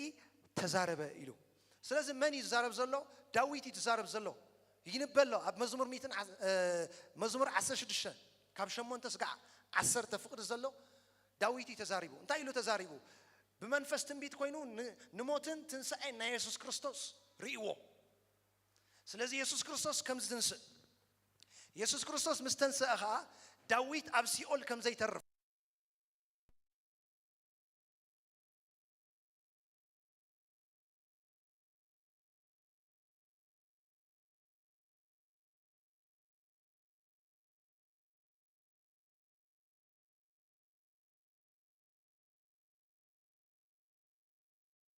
ኣቐዲሙ ርእዩ እንታይ ርእዩ ተልና ትንሣኤን ሞትን ትንሣኤን ናይ ኢየሱስ ክርስቶስ እቲ መሲሕ ሞይቱ ከም ዘይተርፍ እቲ መሲሕ ከም ዝትንስእ ዳዊት ርእይዎ ኣብኡ ዝገርመኒ ደልየ ዘለኹ ግን ንቅድሚት ሓሊፉሎ ኦኬ ንቅድሚት ሓሊፉ ርእዩሎ ሕራይ ንቅድሚት ሓሊፉ ርእዩ ግን ስቕ ኣይበለን መጽሓፍ ቅዱስ እንታይ ኢሉ መወዳእታ እስኪ ተዛረበ እስከበሉ ምዝራቡ ዳዊት ምስጢር ኣለዎ ኣቐዲሙ ርእዩ ምዝራቡ ምስጢር ኣለዎ ስቕ ኢሉ መጽሓፍ ቅዱስ ኣይምፅኦኒ ምክንያቱ ኣብ መጽሓፍ ቅዱስ ዝተዛረበ እዩ ዝወርስ እንታይ ዝገበረ እዩ ዝወርስ ትም ዝበለ ኣይኮነን ዝተዛረበ እዩ ዝወርስ መጽሓፍ ቅዱስ ክዛረብ ከሎ ከብዲ እግርኹም ዝረገጸታ ዘበለት ንዓኹም እንታይ ክገብረኩም ኢልዎ ከውርሰኩም እየ ከብዲ እግርኹም ዝረገጸታ እዚ ኣብ ብሉይ ኪዳን እዩ ልክዕ ብፍጹም ራእይዎ ኣዳሊሎም ኣሎ ግን ደቂ እስራኤል ዝወርስዎ ከብዲ እግሮም ምስ ረገጽዎ እዩ ኣብቲ ቦታ ትኸይበጽሑ ብፍጹም እግዚኣብሔር ብዛዕባ ውርሻ ዝበሃል የለን ኣቐዲሙ እንታይ ኢልዎም ከብዲ እግርኹም ርገጽዎ ሽዑ ክትወርስዎ ኢኹም ዘይረገጽኩሞ ነገር ንስኹም ንዓይ ኣሚንኩም ዘይደፈርኩሞ ነገር ኣይትወርስዎን ኢኹም ኢልዎም ሕጂ ኣብ ሓድሽ ኪዳን ብእግርና ይኮንና ንረግጽ እቲ ፕሪንሲፕል ዋላ ኣብ ሓድሽ ኪዳን ከምኡ ኣቐዲምካ ሓሊፍካ ዘይረኣኻዮን ኣቐዲምካ ሓሊፍካ ካብ እግዚኣብሔር ዘይሰማዓኻዮን እሞ ኸዓ ነቲ ኣምላኽ ዘርአየካ ብስልጣን ዘይተዛረብካዮን ኣይትወርሶን ኢኻ ኣብቲ ኣካላዊ ነይሩ ሓድሽ ኪዳን ምስ መፀ መንፈሳዊ ተቐይሩ ናይ ምግዛእ ምስጢር ግን እሱ ዳዊት ሓሊፉ ኣቐዲሙ ርእዩ ልክዕ ነቲ ዝረአዮ ኸዓ ብመልክዕ ትንቢት ገይሩ ተዛሪብዎ أشحات عمتات متيخا تا داويت استزاربا تفصيما بعل بطرس كم صحف غيرو مامصيمو سلازي حدا مستير يخرداكم دلي ابز داويت تاي غيرو حدا حليفي يريو نقدميت حليفي يريو اسكي نقدميت حليف غري يبلو نقدميت حليف يريو منفس تنبيت سلازنبرو داويت ابز خباب ايترخبون يخم داويت نقدميت راي زخيد كل مزمورات رأي ودار زبزح 8% ناي داويت مزمور دحن 7% تنبيتي كله بزعبا يسوع ينبه بزعبا مودات عالم ينبه بزعبا ندات نبه يجسمر تمستير منفس تنبيت نيرو منفس تنبيت دلو سبك ابز خول لا يبلني نقدميت زري لك ان قدميت مسرعيخه نبسو كايريوا ابسيو ريوا نبسو اتياس كابسيول كم توص نبسو ريوا بتنبيت كوميت بالله قبر حوارات اقديمو رييلو انتي ريو نبسو ابسيول كم زي تترف داويت ريوا نسيول اتيا كابسيول نبسو بكريستوس كتوص كلا ريوا سلازي انا ابسيول ايترفني ننبسي نسغاي طفات كري ايتهبونيها يلو تزاريبو لك عمصيو كم تازبلا تفصيما سلازي خلصته مستير كتحزو لي يدلل لكم زي داويت حليف ريو اتناغر كي تفصم حليفو تزاريبو ساعات مسا اغلخه داويت كابسيول وصي ولا كم مدب انت هونن منغشت املاح ግን አውዝ ገበሮ ዳዊት ና ዳዊት ተራእድ ዛርብ ዘሎ እቸም ዳዊት ካብ ዘሮ እንዲ ክርስቶስ መጽዩ ንሲኦል አይመደቦን ግን ክርስቶስ ከይሰበሮ ናይ ሲኦል ኃይሊ ኩሎም ዘሎ ዘመኖም በፍርሃት ባርነት ተአሲሮም ኒሮም ይሉ በሙሉም ቅድም ክርስቶስ ምንጹ ስለዚህ ዳዊት ግን ተዝገረመን ነገር ናይ ካላ አይኮነን ስለ ርዕሱ ግን ተዛሪቡ ቅድሚት ሐሊፉ ስለ ርዕሱ ተዛሪቡ نتقولنكم زلوا حزاب بلوه كرمي خازلوا بلوه بعلق أخذ صرحه أب كرمي خازلوا بلوه بعلق أخذ صرحه ما نمد صرح الكايلن اسكم اسم منفس قدوس كون كابلو أقدم كاتري أقدم كات الزرب زت دالو ولا كاتورس نات كسرح فلوت أبلوه نات كسرح فلوت أو نات كسرح بلوه أقدم كمحلاف نات كسرح بلوه أقدم كامر أي نات كسرح بلوه أقدم كام الزرب زفت سموجن بلوه نجزي أبيهر منفسي نعمل أخبره أبوه هاليلويا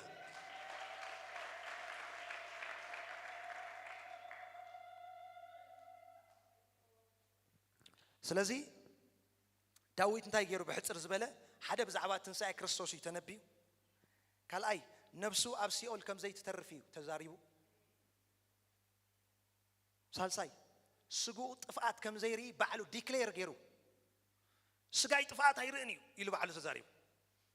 يسوع كريستوس سجاي طفات كري اي تحدقوني خا يلو تزاريو بعلو ابرؤسو بعلو اوجو بتزنبرو نايك ابيهر منفس نرؤسو بعلو اوج الله حجي ذكرنا زحلفه كدينا تذكروا ابني حموس بروجرام ابوستلنا ما هرو كلهم يلو حدم غلاص امصينير تزلع على صلوت ديكليريشن زلع على صلوت بقال أملاخ غيرك ختقوش كلها داويت زجبره مالتي مس منفس أملاخ تحبابيرو سجاي طفعت هيراني هيراين نفسه يابسي ولا يتحدقاني خا أي حدقان يسوع كريستوس تنسيو سلازي إزيو نايتبعت صلوت أمين دو بقال أملاخ غيرك ديكلير كتكبر كلها سمعت شو يقدر أمين دو كسبر زلوا شو يسبابر أبحد صحف حلف قبل انتهى بيبه بزح سبيلو تصعفتي نجزي أبيهري تصبيو أملاخ كأن عنت سبي تصبيو بزح سب كنت يقبر نأملاخ يتصبه أملاخ كنت يقبر نتسبي تصبه كابدي أنا إيش تمرت توصدي دلله كريستيان كريستوس دلله وسب حليفي زتمت نتحليفو زتمتو خا حليفو أوجي وصده ساعتون كزير مسمتخه قبراو خينو أبكر مخايس أنه فتيو خي فتوه يسوع كريستوس قويتاي مغنياتو أبد خردو أقوله داويت زي كونه تزاريبو أف داويت كوينو كن منفس أملاخ تزاريبو نزيو منفس أملاخ قبل علي نبره መንፈስ አምላኽ በአይ ተዛረበ ኢሉ ዳዊት ባዕሉ መንፈስ አምላኽ በአይ ተዛረበ ቃሉ ብልዕለይ ነበረ ክብል ከሎ ነዚ ማለት ዳዊት ክዛረብ ከሎ ባዕሉ ካብ ገዛ ርእሱ ኣይኮነን ምስ መንፈስ አምላኽ ተሓባቢሩ ይዛረብ እሞ ምስ ተዛረበ ኣብ ቅድሚ ይጸንሖ ዳዊት እኮ ካብቲ ዝተነበየ ክገርመኩም ብዙሕ ኣሎ ንሱ ኸይረኣዮ ዝሞተ ግን ደቁር እሞ ናቱ ዘርኢ ርእይዎ ስጋዕ መወዳእታ ዳዊት ተባዕ ሰብ ነይሩ ነቲ አምላኽ ዝረኣዮ ርኢ ብትብዓት ዝዛረብ እምበር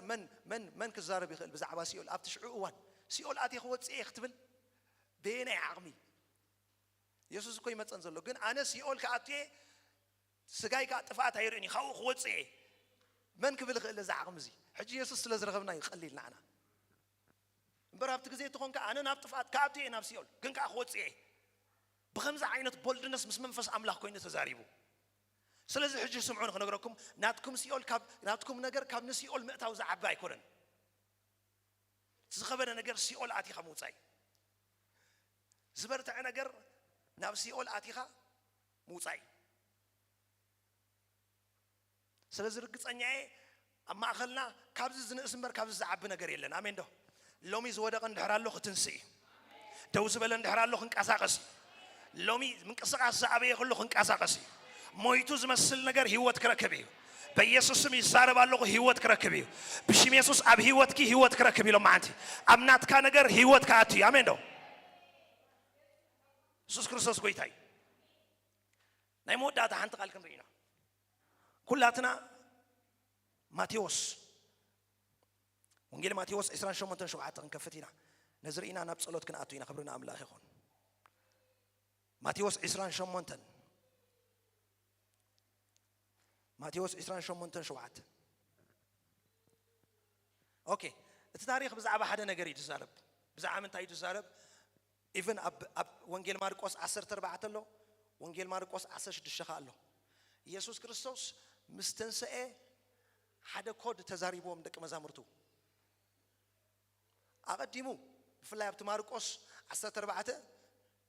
عندنا 10 صبوا غير قليل والله أما نقدر ناخذ غلوة 10 مونجيل ماركوس دحريهم كتنسي إيه لهم استنسى أخوها أبقى لي قدمكم إيه حليفة أو قدمكم إيه إلو كود هيبوم سلزي لك مزامرتو متيم نيسوس أبي كم زرخبوه أقدموا نجيرهم قل شعو بزح نجار مستو علي حاطرهم سلزي نبر خم تقال أملاخ نفلتو بزح نجار نيسوس زربا يترجم ولا ما ينبرن يترجم ولا ما ينبرن كل شيء عند عري هم دك مزامرتو بزربا يسوس يشرناهم تاي زم السلا تاي مالت كايو تاي كتب لي خا نعنا دي خا ندبل يمزغون نيرم إذا قال زي خا لك أي تترجموا تلهم كتنسي غموتات جن أبقى لك قدمكم إيه إلهم أبقى لك قدمكم إيه إلهم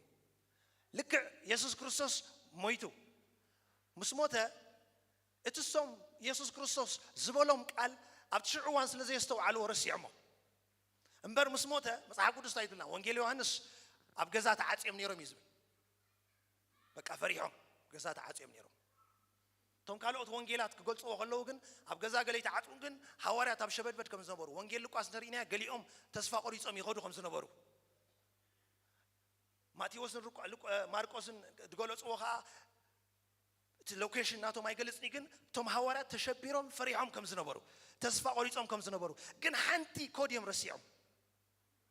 مستنسعكو أبقليلا قدموكم يتبل قال زنجي عما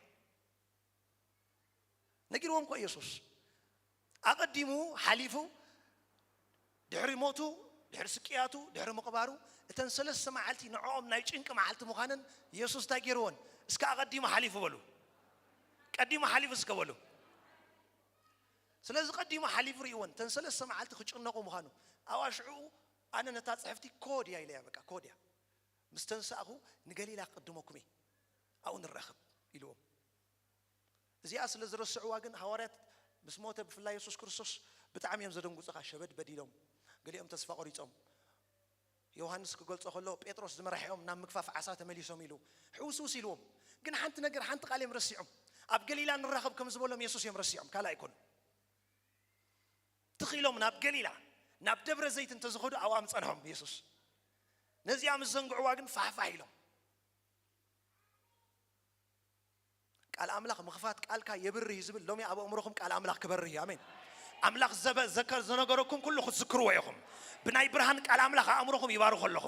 ኣምላኽ ንዓኽ ዝተዛረበ ሎሚ ክዝከረካ እዩ ኣምላኽ ዝኣተወልካ ተስፋ ሎሚ ክዝከረካ እዩ ኢየሱስ ክርስቶስ ጎይታ እዩ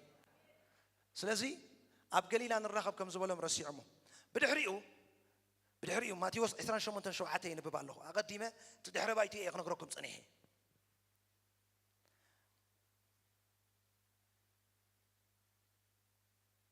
28:6 ተሪእና መላእኽቲ ረኺቦመን እተን ኣንስቲ ትኽኢለን ናበይ ከይደን ናብ መቐብር ከይደን ትሪእዎ ኣለኹም ምስ ሰሓሓት ሓንቲ ቃል ስለ ድሰሓቱ እሱ ዝበሎም ገሊላ እሰን ዝበልኦ ናብ መቐብር ዝኸዳ እሱ ዝበሎም ኣብ ገሊላ በዓል ጴጥሮስ ዝኸዱ ናብ መቐብር ኣብዚ ግን እንታይ ኢሎመን ልክዕ እቶም መላእኽቲ መፂኦም ከምቲ ዝበልኦ ተንሲ እዩ እሞ ኣብዚ የሎን ነታ ጎይታ ተነቢርዋ ዝነበረ ስፍራ ንዕነ ረኣያ ኦኬ ሸውዓተ ቀልጢፍ ክንዳ ኪዳ እሞ ካብ ምውታት ከም ዝተንስአ ንደቂ መዛሙርቱ ንገሮም እንሆ ናብ ገሊላ ክቅድመኩም እዩ ኣብኡ ክትርእይዎ ኢኹም እንሆ ነገርኩኽን ኢልዎ እንቲ መልኣኽ ኣበይ ኪዳ ሕጂ ኸማን ንገሊላ ኪዳ እቲ መልኣኽ መፂ ካልእ ኣይኮነን መፂ ኢየሱስ ክርስቶስ ህያው ሕጂ ኣብ መቃብር ኣይትረኽብዎን ኢኹም ግን ናብታ ቀዲሙ ኢልኩም ዝነበረ ናብ ገሊላ ግን እንታይ ክገብረኩም እዩ ክቅድመኩም እዩ እስከበሉ እስከ ቅድመኩም ይበሉ ክቅድመኩም ይበሉ እቲ መልኣኽ መፂኹም ኢልዎን ናብ ገሊላ ክቅድመኩም እዩ ኪዳ ትንሳኤ እዩ ኣበስራ ግን ኢየሱስ ኣብ ገሊላ ክቅድመክን እዩ ስለዚ ኩላትኩም ሕጂ ተኣኻኺብኩም ናብኡ ኺዱ ግብረ ሃዋርያት ካብታ ቦታ እቲኣ እዩ ተፈላለይዎም ኢየሱስ ደጊሙ ኸ ናብኡ ኣይድመፅእ ካብታ ደብረ ገሊላ ልክዕ ኣብኣ ምስ ፀንሖም ኣብኣ ቀዲሞዎም ፀኒሑ ኣብኣ ተራኺቦም ይብለና መጽሓፍ ቅዱስ እንዳረኣይዎ ከዓ ንሰማይ ዓሪጎም ስለዚ መቋፀሪቶም ቦታ እሳያ ነይራ ኣምላኽ ባኢየሱስ ዝራኸብሉ ቦታ ቀዲሙ ነጊርዎም እሳያ እታ ቦታ ነይራ ስለዚ ናይ ቃል ኣምላኽ ምስ ሰሓሓት እዩ ንሓፂር ግዜ ንዕኦም እንታይ ገይርዎም ሾክ ገይርዎም ኢየሱስ ስሪኦም ስለዚ ይሓሊ ገለ ኣይኮነን ወይ ከለ ኣይኮነን ዝበሎም ስለ ዝረስዑ ወይ ቃሉ ስለ ዘየስተውዕሉ ወይ ዝነገርዎ እሱ ነጊርዎም ዝሓለፈ ነገር ስለ ዘይተሰቆሮም እዩ ተን ሰለስተ መዓልቲ ብከቢድ ፍርሕን ሽቁርታን ይሕሊፎመን ሕጂ እቲ ዝነበረ ፍርሒ እግረ መንገደይ ኖርማል ከይመስለኩም ምክንያቱ ንኢየሱስ ሒዞም ከለዉ እዝኒ ሰብ ቅርፁ ተደልዮም ብግራት እንዳሓለፉ ዕፉን ይምንቅሱ ድላዮም ዝገብሩ ነይሮም ምክንያቱ ኢየሱስ ሓላፍነት ወስደሎም ቆልዑት እዮም ነይሮም ሕጂ ከምዚ ኢሎም ይኸዱ ነይሮም ልክዕ ኢየሱስ ገዲፎም ምስ ገደ ግን ሕሰቦ እቲ ዝዘርየሎም ዝነበረ ኣካል ከይዱ ሕጂ ተን ሰለስተ መዓልቲ ንሃዋርያት ብጣዕሚ እየን ኣጨነቕቲ ነይረን ይዛረቡ ነይሮም ምክንያቱ ኺዱ ስበኹ ስለ ዝበሎ መንግስቲ ኣምላኽ ቀሪብያ ተነስሑ እሞ ከዓ ሕሰቦ ናይ በዓል ጴጥሮስ ኣሰባብኻ ሕጂ ልክዕ ኢየሱስ ምስ ገደ ግን ኣቕሊልና ከይንሪኦ ኢለ ዝዛረብ ዘሎ እቲ ሰለስተ መዓልቲ ንዕኦም 30 ዓመት ትጭንቂ ኢዚ ይኮነን ብድሕሪ ዳዋላ መንፈስ ተቐቢሎም ተተጸናንዑ ግን እቲ ዝጋጠሞም ኣብተን ሰለስተ መዓልቲ መጽሓፍ ቅዱስ ንድሕራ ጽኒዕኹሞ ብጣዕሚ ጭንቂ ምክንያቱ ኣለኒ ሓያል ኢልካ ድላይካ ክትገብር ፀኒሕኻ ልክዕ እቲ ሓያል ምስ ገደ ሕሰቡ እንታይ ኢኻ ትኸውን ኣለኹ ምሳኻ ክዘርየልካ ይኽብለካ ፀንሕ ልክዕ እሱ ምስ ገደ ንሃዋርያት ከምኡ ይጋጢሞም መንግስቲ ኣምላኽ ቀሪብያ ተነስሑ ክብሉ ፀኒሖም ኣጋንንቲ የውፅኡ ምስ ፈሪሳውያን ይጋፈጡ ገለ ይገብሩ መወዳእታ እዝኒ ሰብ ቆሪፆም ኣብ መወዳእታ ዝኩሉ ምስ ገበሩ ገዲፎዎም ከይዱ ሕጂ ሕሰቦ ንዑ ኣሚኖም ዝኩሉ ይጎዩ ነይሮም ሕጂ ኣብተን ሰለስተ መዓልቲ ኣበይ ክእትወኩም ደልየ ጴጥሮስ ኣብተን ሰለስተ መዓልቲ ከመይ ዓይነት ሽቁረራ ከም ዝሓለፈ ዮሃንስ ከመይ ዓይነት ሽቁረራ ከም ዝሓለፈ የኽርየኩም ደልየ ነዚ ምስ ረኣኹም ከእንታይ ይኽብለኩም ደልየ ኢየሱስ ክርስቶስ ከዓ ነዚኣ ንኸይሓልፍዋ እዩ ኣብ ገሊላ ኺዱ ኢልዎም ሕጂ ረኣዩ ሓደ ገለገለ ሰብ ድምፂ ጎይታ ሰኣን ምቕባሉ ወይ ድምፂ ጎይታ ሰኣን ምስምዑ እዩ ኣብ ትራብል ዘሎ ጎይታ ዝበሎ ሰኣን ምስምዑ መልእኽቲ ይዛረብ ኣለኹ ጎይታ ዝበሎ ሰኣን ምስምዑ እዩ ኣብ ሽግር ዘሎ ቃል ኣምላኽ ንዓኻ ዝበለካ ኣምላኽ ንበይንኻ ከለኻ ዝተዛረበካ ሰኣን ምትግባር እዩ ሽግር ዝመፅእ ስለዚ ሲምፕል ነታ ቃል ትፍፅማ ኣብ ዕረፍቲ ተኣቱ እጅነዚህ ብዙ ሕሰብ ንኣምላኽ ይጽበ ኣምላኽ ካና ኣኸ ይጽበ ዝበልካ ግበራ ሕደጎ ዝበልካ ሕደጎ ሕለፎ ዝበልካ ሕለፎ እዚ ማለት ንኣምላኽ ምጽላእ ኣይኮነን ዘመልክት ኣምላኽ ስለ ዝጸልኣና ኣይኮነን ከምኡ ዝገብር እስከ ኣምላኽ ሓንሳእ ፍቕሪ እስከበሉ እስከ ዓዊልኩም ኣምላኽ ፍቕሪ ይበሉ እስኪ ንዓይ ይበሉ እስኪ ኣምላኽ ፍቕሪ እዩ ግን እግዚአብሔር ሓደ ጊዜ ከዕብየካ ክደሊ ከሎ ናብ ልዕሊ ዝበለ ደረጃ ክሕልፈካ ክደሊ ከሎ ናይ ግድን እግዚአብሔር ዝበለካ ነገር ክትእዘዝ እንተዘይ ኮይኑ ግን ልክዕ ከምዛ ሐዋርያት ኣብ 3 መዓልቲ ዝነበሮ ሸገርገር ከምኡ ዝኸውን ሓንቲ ቃል ረሲዖም ኣብ ገሊላ ቅድመኩም ሎሚ ግን ይዛረብ ኣለኹ ኣምናትኩም ነገር ኢየሱስ ክቅድም እዩ ኣብ ቤትኪ ኢየሱስ ክቅድም እዩ ኣብ ትሕዝኪ ዘለኻ ኣጀንዳ ኢየሱስ ክቅድም እዩ أبناتك نجار يسوع كقدمي يوجد له يسوع كقدمي أبزور حزي يسوع كقدمي لك عب قليلا قديم سمعوا نجاركم حجي خل علماء هذا حدك زي كم ذا عنتوا يزولكم منفس أملاخ نجزي بهير منفس أوشتنا قالوا خلق كله أوشتنا منفسه خلق كله سمعنا يسقن بالتراي كونن سمعنا يو مسؤخن حل في زنقرنا سمعنا يو سقن بالتراي كونن سمعنا يو لك مسؤ أكشن كنوسدي زنقرنا زي أقول لكم كنت صلينا كابت الله ما بفرع عمل أختم تقولوا تراي تسو كنت صلينا لهم عنتي لك خمت زاوجنا يزخون أبنا عنا زملكت يسوع إتهياو كموت تنسى بنايتن ساي حيلك حل فيه يزارب الله باسم يسوع أبيتكي لو مخل فيه أبتاج أني كازلو نجرات لو مخل فيه أبتعيز كازلو نجرات لك أبقليلا قديمهم كم زتنها أبنات كنجر كقدمي باسم يسوع أبنات كنجر كقدمي باسم يسوع أبزور حزي قديمك حل فيه أبزور حزي قديمك حل فيه يسوع قديم وز حل فالله نو أنا قديمي أخوات زي خمسة صعفة يسوع قديم وز سبالله يسوع قديم وز سبالله بين غايت هونني غي بين غايت هونني غا يسوع قديم وحل فيه يسوع قديم وحل فيه عينهم تشوفونه تصلي حنسا ما نا نا نا نا نا نا نا نا أورا داماسي كاتبايا لوم يابي واتكم معبل زغبر زبل خيل ليلو معنتي معبل زلا على خيل ليلو معنتي مش قارزت هولو معنت خل عليه بنايتن ساي حيلي يقول هلو مش ميسوس بنايتن ساي حيلي يقول هلو مش ميسوس ابن ابرغاتي يقول هلو ابي واتكاتي يقول هلو اما صايغاتي يقول هلو معبل زتنسى يقول هلو نفاس زتنسى يقول هلو لومين السغاق تحل فيها قديمك تحل فيها تقدم ما يساق حل في لما معنتي انا قدمي غا خوتي خمسة صحفة أنا غكر ميغا حلف يا خمسة صحفة عينهم شافون حنسان እግዚአብሔር መንፈስ መጽኢል ለብስቦታ ለሪካ ቶፕሬዲ ካማንዴ ሴሊቫ ካቶፕሬዲ ካታፕራዳያ ሎሚና በሐጎስ ዛቱ ሰቢር ለሁ ዝቦታ ናብ ሰላም ዛቱ ሰቢር ለሁ ቤቱና በእግዚአብሔር ዝቅለል ሰቢር ለሁ አባዓለቱ አምላክ ስርሕ ሰቢር ለሁ ሎሚ አምላክ በኃይል ዝተቀመሉ ሰበ ሎሚ አምላክ ጓሂው አልጊዞ ሐጎስ ዝመሎ ሎሚ አምላክ ማዕበል ጻጣ ቢሉ ዘሳግሮ ሎሚ አምላክ ድግነት ዓሊው ዘሳግሮ ሎሚ አምላክ ናብ ሓድሽ ክብሪ ዝተወሰቢር ለሁ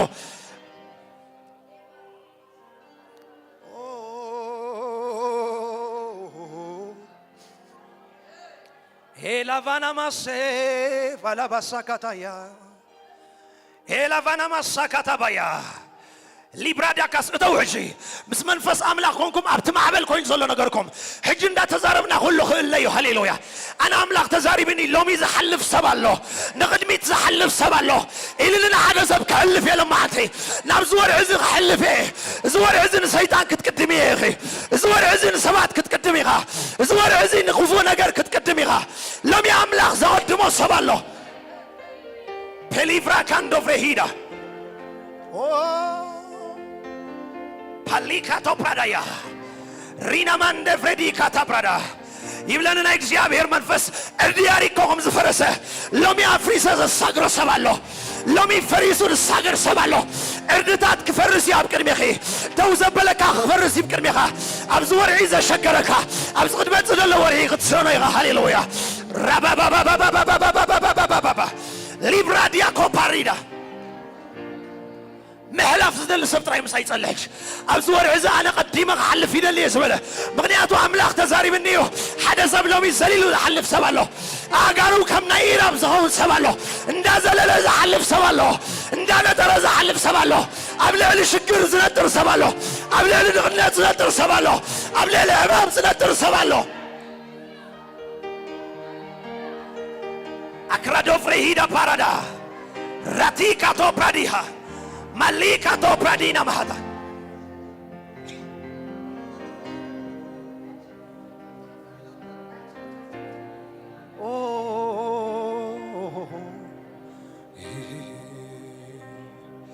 La barasi katabaha. Hiskmotaun manfas amlak haleluya.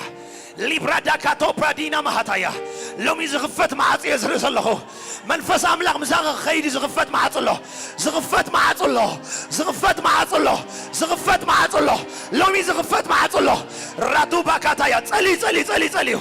راتو باكاتا برايا زغفت معاصي الله لمعتي قدامي معاصي غفتي لمعتي ناغ دبايل استدالو معاصي لومي نكزيابير ملاق تخفت ويم نكزيابير ملاق تخفت ويم لمعتي زغفت معاصي الله لمعتي دك معاصي غفتي لمعتي زغفت معاصي الله لمعتي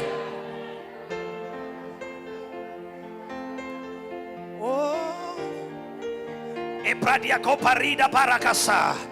براديالوس كماندا لفريهيدا فاليرا كباراكاتا كاتا سيفريدا أكلافانا ماندا سليفرا كباراكاتا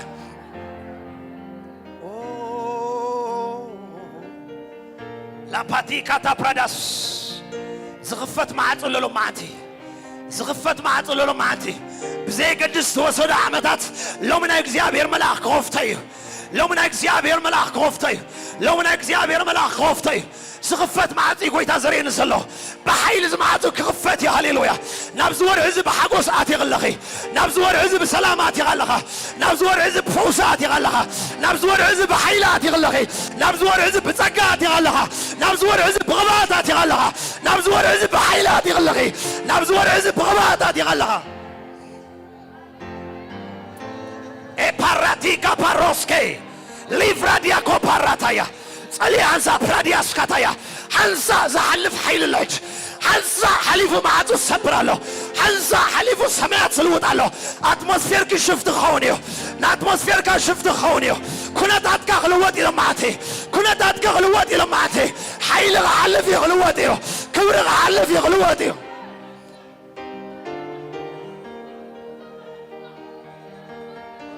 باليكا تو بريديكاتا دو حنسا يبلنا أملاق معاتو الصبر حيل خلفه معاتو الصبر هللويا ربكا ربكا ربكا ربكا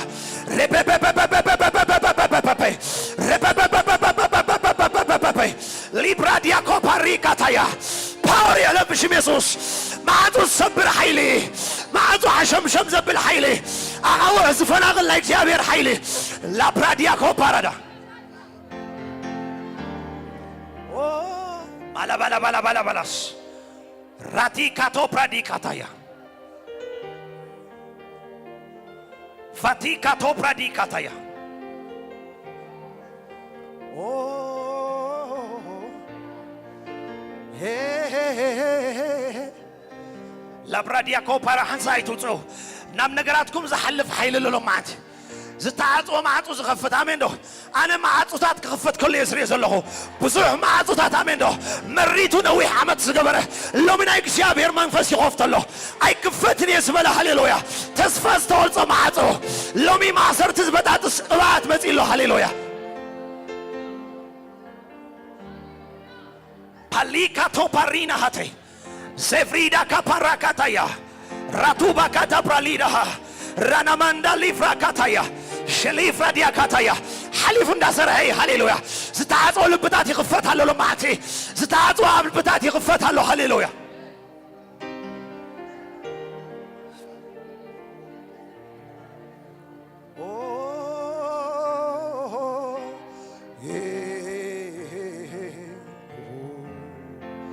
ላባራሲ ካታፕራዳያ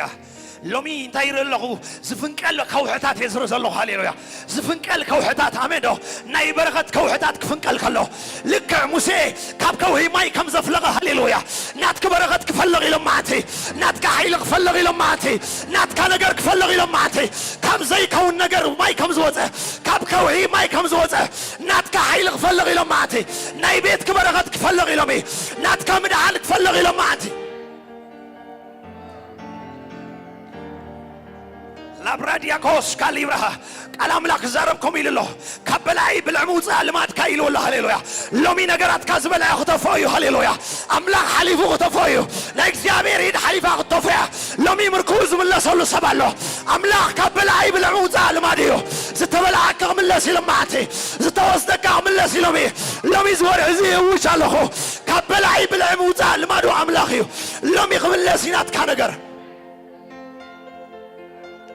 Falika paras elakando frehida labrakos kapari hataka seli frahata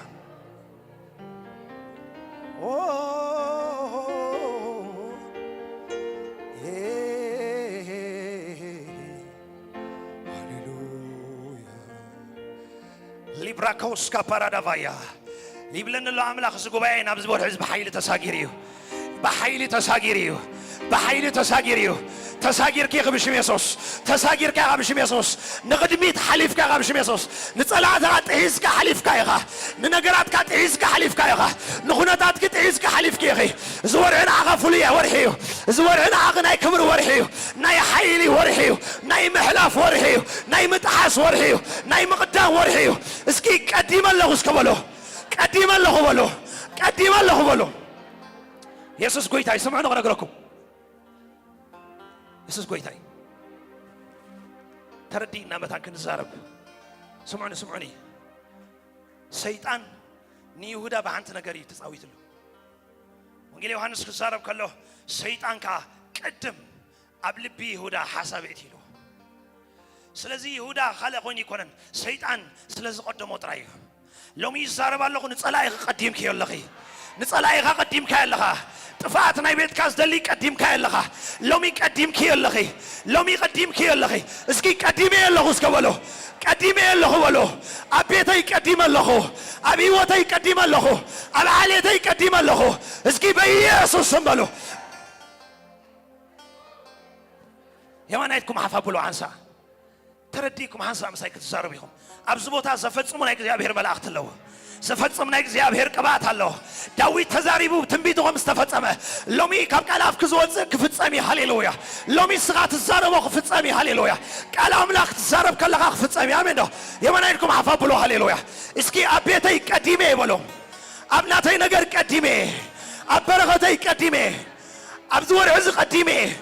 እስኪ ሐሊፈ ለሁ ብሎ حليف له ناب قدميت ولو حليف له بيسوس ليبراهاتا كاساتا بايا او كابزلنا يا سينا كم ابز منفس كلنا نبدرار قويتا سرعات كنحلفينا هاليلويا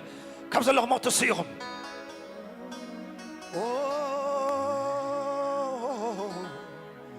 لافانتو بريدي كما هاتايا سيلي فراها كروس كابادا هاليلويا ممليسي كبار خاي ممليسي كبار خاي ممليسي كبار خاي يس ممليسي كبار تانعخا زفلت كلها قال املاح مذكر تكبر ويلي حمش هذا كنذكروينا نقويتا امليسه كبار خاي يفادك الصفرة دي بهاتي امليسه كبار خاي امليسه كبار خاي شريفها كاتوس هاريكاتاس لفيني ماندو كاليها እግዚአብሔር አቦ ብሽም ኢየሱስ ነዚ ህብስቲ ነዚ ወይኒ ይባርኮ ኣለኹ ብናይ ስምካ ሓይሊ ብስም ኢየሱስ ይባርኮ ኣለኹ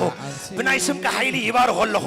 ሎማዓንቲን ዝወስዶ ዘበለ ፈውሲ ይኹን ሎማዓንቲን ዝወስዶ ዘበለ ምስጋር ይኹን ሎማዓንቲን ዝወስዶ ዘበለ ሓይሊ ይኹን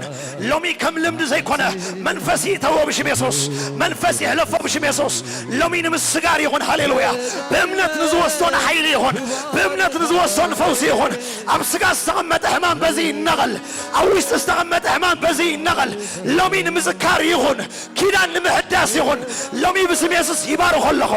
ብናይ ስምካ ሓይሊ ይባርኮ ኣለኹ ብሓይሊ መንፈስ ቅዱስ ይባርኮ ኣለኹ የስ ጐይታ ኣብ ውሽጦም ከኣቱ ከሎ እግዚኣብሔር ሓይሊ ይኹን ኣብ ውሽጦም ከኣቱ ከሎ ምስጋር ይኹን ኣብ ውሽጦም ከኣቱ ከሎ ንቕድሚት ምሕላፍ ይኹን ኣብ ውሽጦም ከኣቱ ከሎ ብሬክ ስሩ ይግበር እግዚኣብሔር ኣብ ውሽጦም ከኣቱ ከሎ ፍቕሮም ይተሓደስ ኣብ ውሽጦም ከኣቱ ከሎ ጓህ ዘበለ ይነቐል ሕማም ዘበለ ይነቐል እግዚኣብሔር ኣምላኸይ ብሽም ኢየሱስ ናይ ደምካ ሓይሊ ይፅዋዕ ኣለኹ እዚ ቦታ ናይ ደምካ ሓይሊ ሃሌሉያ የስ ላባካ ሳንታ ፕራዳያ ኣድሎ ሃሌሉያ ክኣቱ ክወፅእ ኣነስ ፍቕርኻ ገርመኒ ክድቅስ ክትስእ ኣነስ ምድሓንካ ገርመኒ ክኣቱ ኣነ ፍቕርኻ ገርመኒ ሃሌሉያ ክድቅስ ክትስእ ኣነስ ፍቕርኻ ገርመኒ ክኣቱ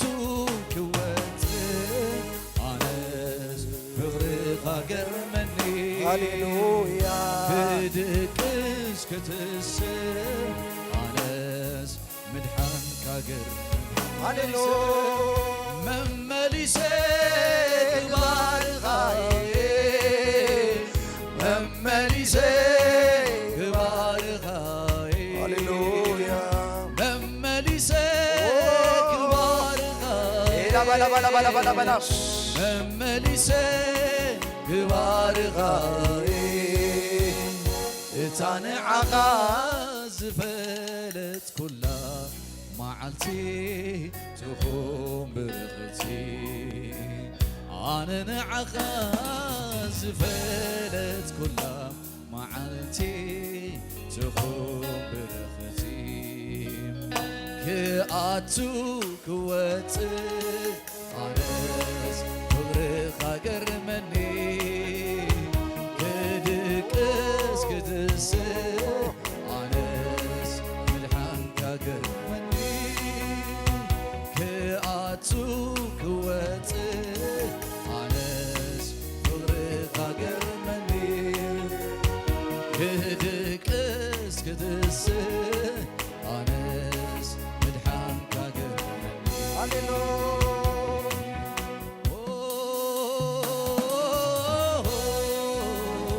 ጎይታዬ ፍቕርኻ ንዓይ ብዛማሬ ከይፈለጥኩኻ ፈሊጥካኒ ሃሌሉያ ከይፈለጥኩኻ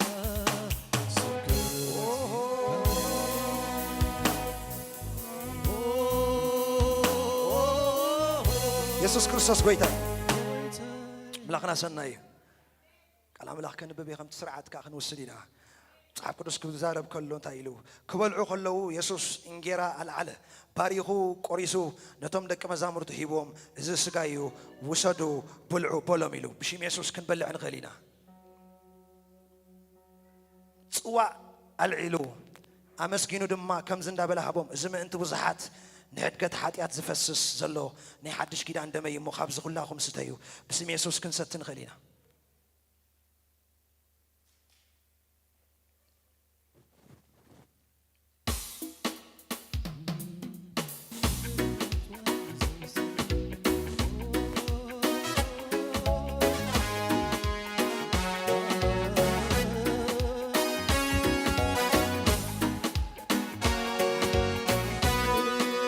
ውሕስነት ዘለዎ ሰላምና ያምሮ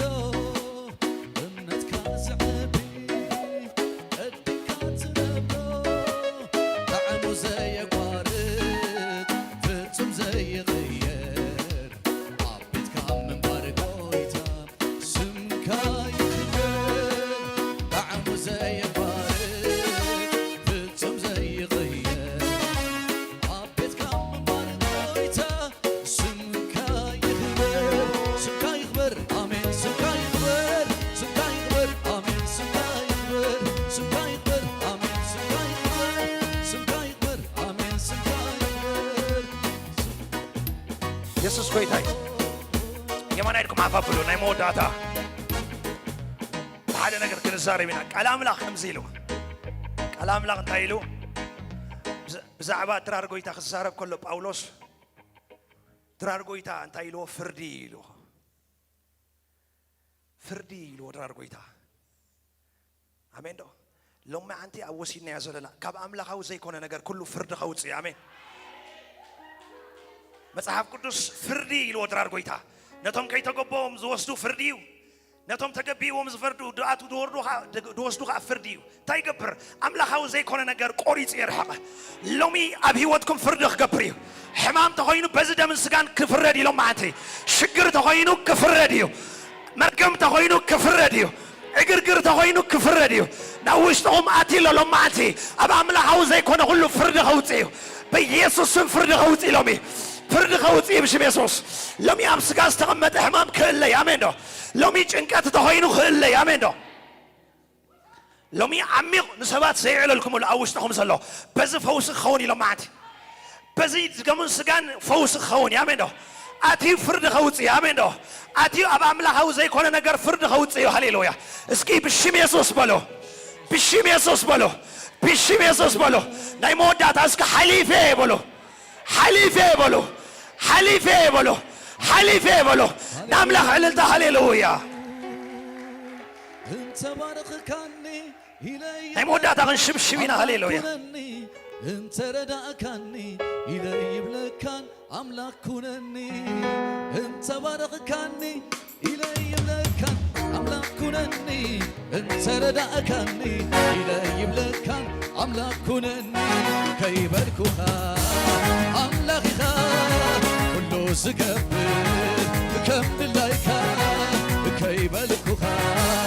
املاكها كله زقبل كم لايكا انت بارخكني الي يبلكان املاك كونني انت رداكني الي يبلكان املاك كونني انت افكركني الي يبلكان املاك كونني انت رداكني الي يبلكان املاك كونني كيبلكوها املاكها كله زقبل كم لايكا كيبلكوها املاكها كله زقبل كم لايكا حبو زي ملؤيو كل صعب قويتا زريئو نقر مزقمتي زيدك عابنديو اكشابير سلي زورد نسمي كنتو سمو زكاده حبو زي ملؤيو كل صعب قويتا زريئو نقر سقمتي زيدك عابنديو اكشابير سلي زورد نسمي كنتو سمو زكاده سكبعسا كبري كبري كبري قويتا يمبري موغوس موغوس موغوس ليسوس يمبري سبحة سبحة سبحة لقويتا يمبري موغوس موغوس موغوس ليسوس يمبري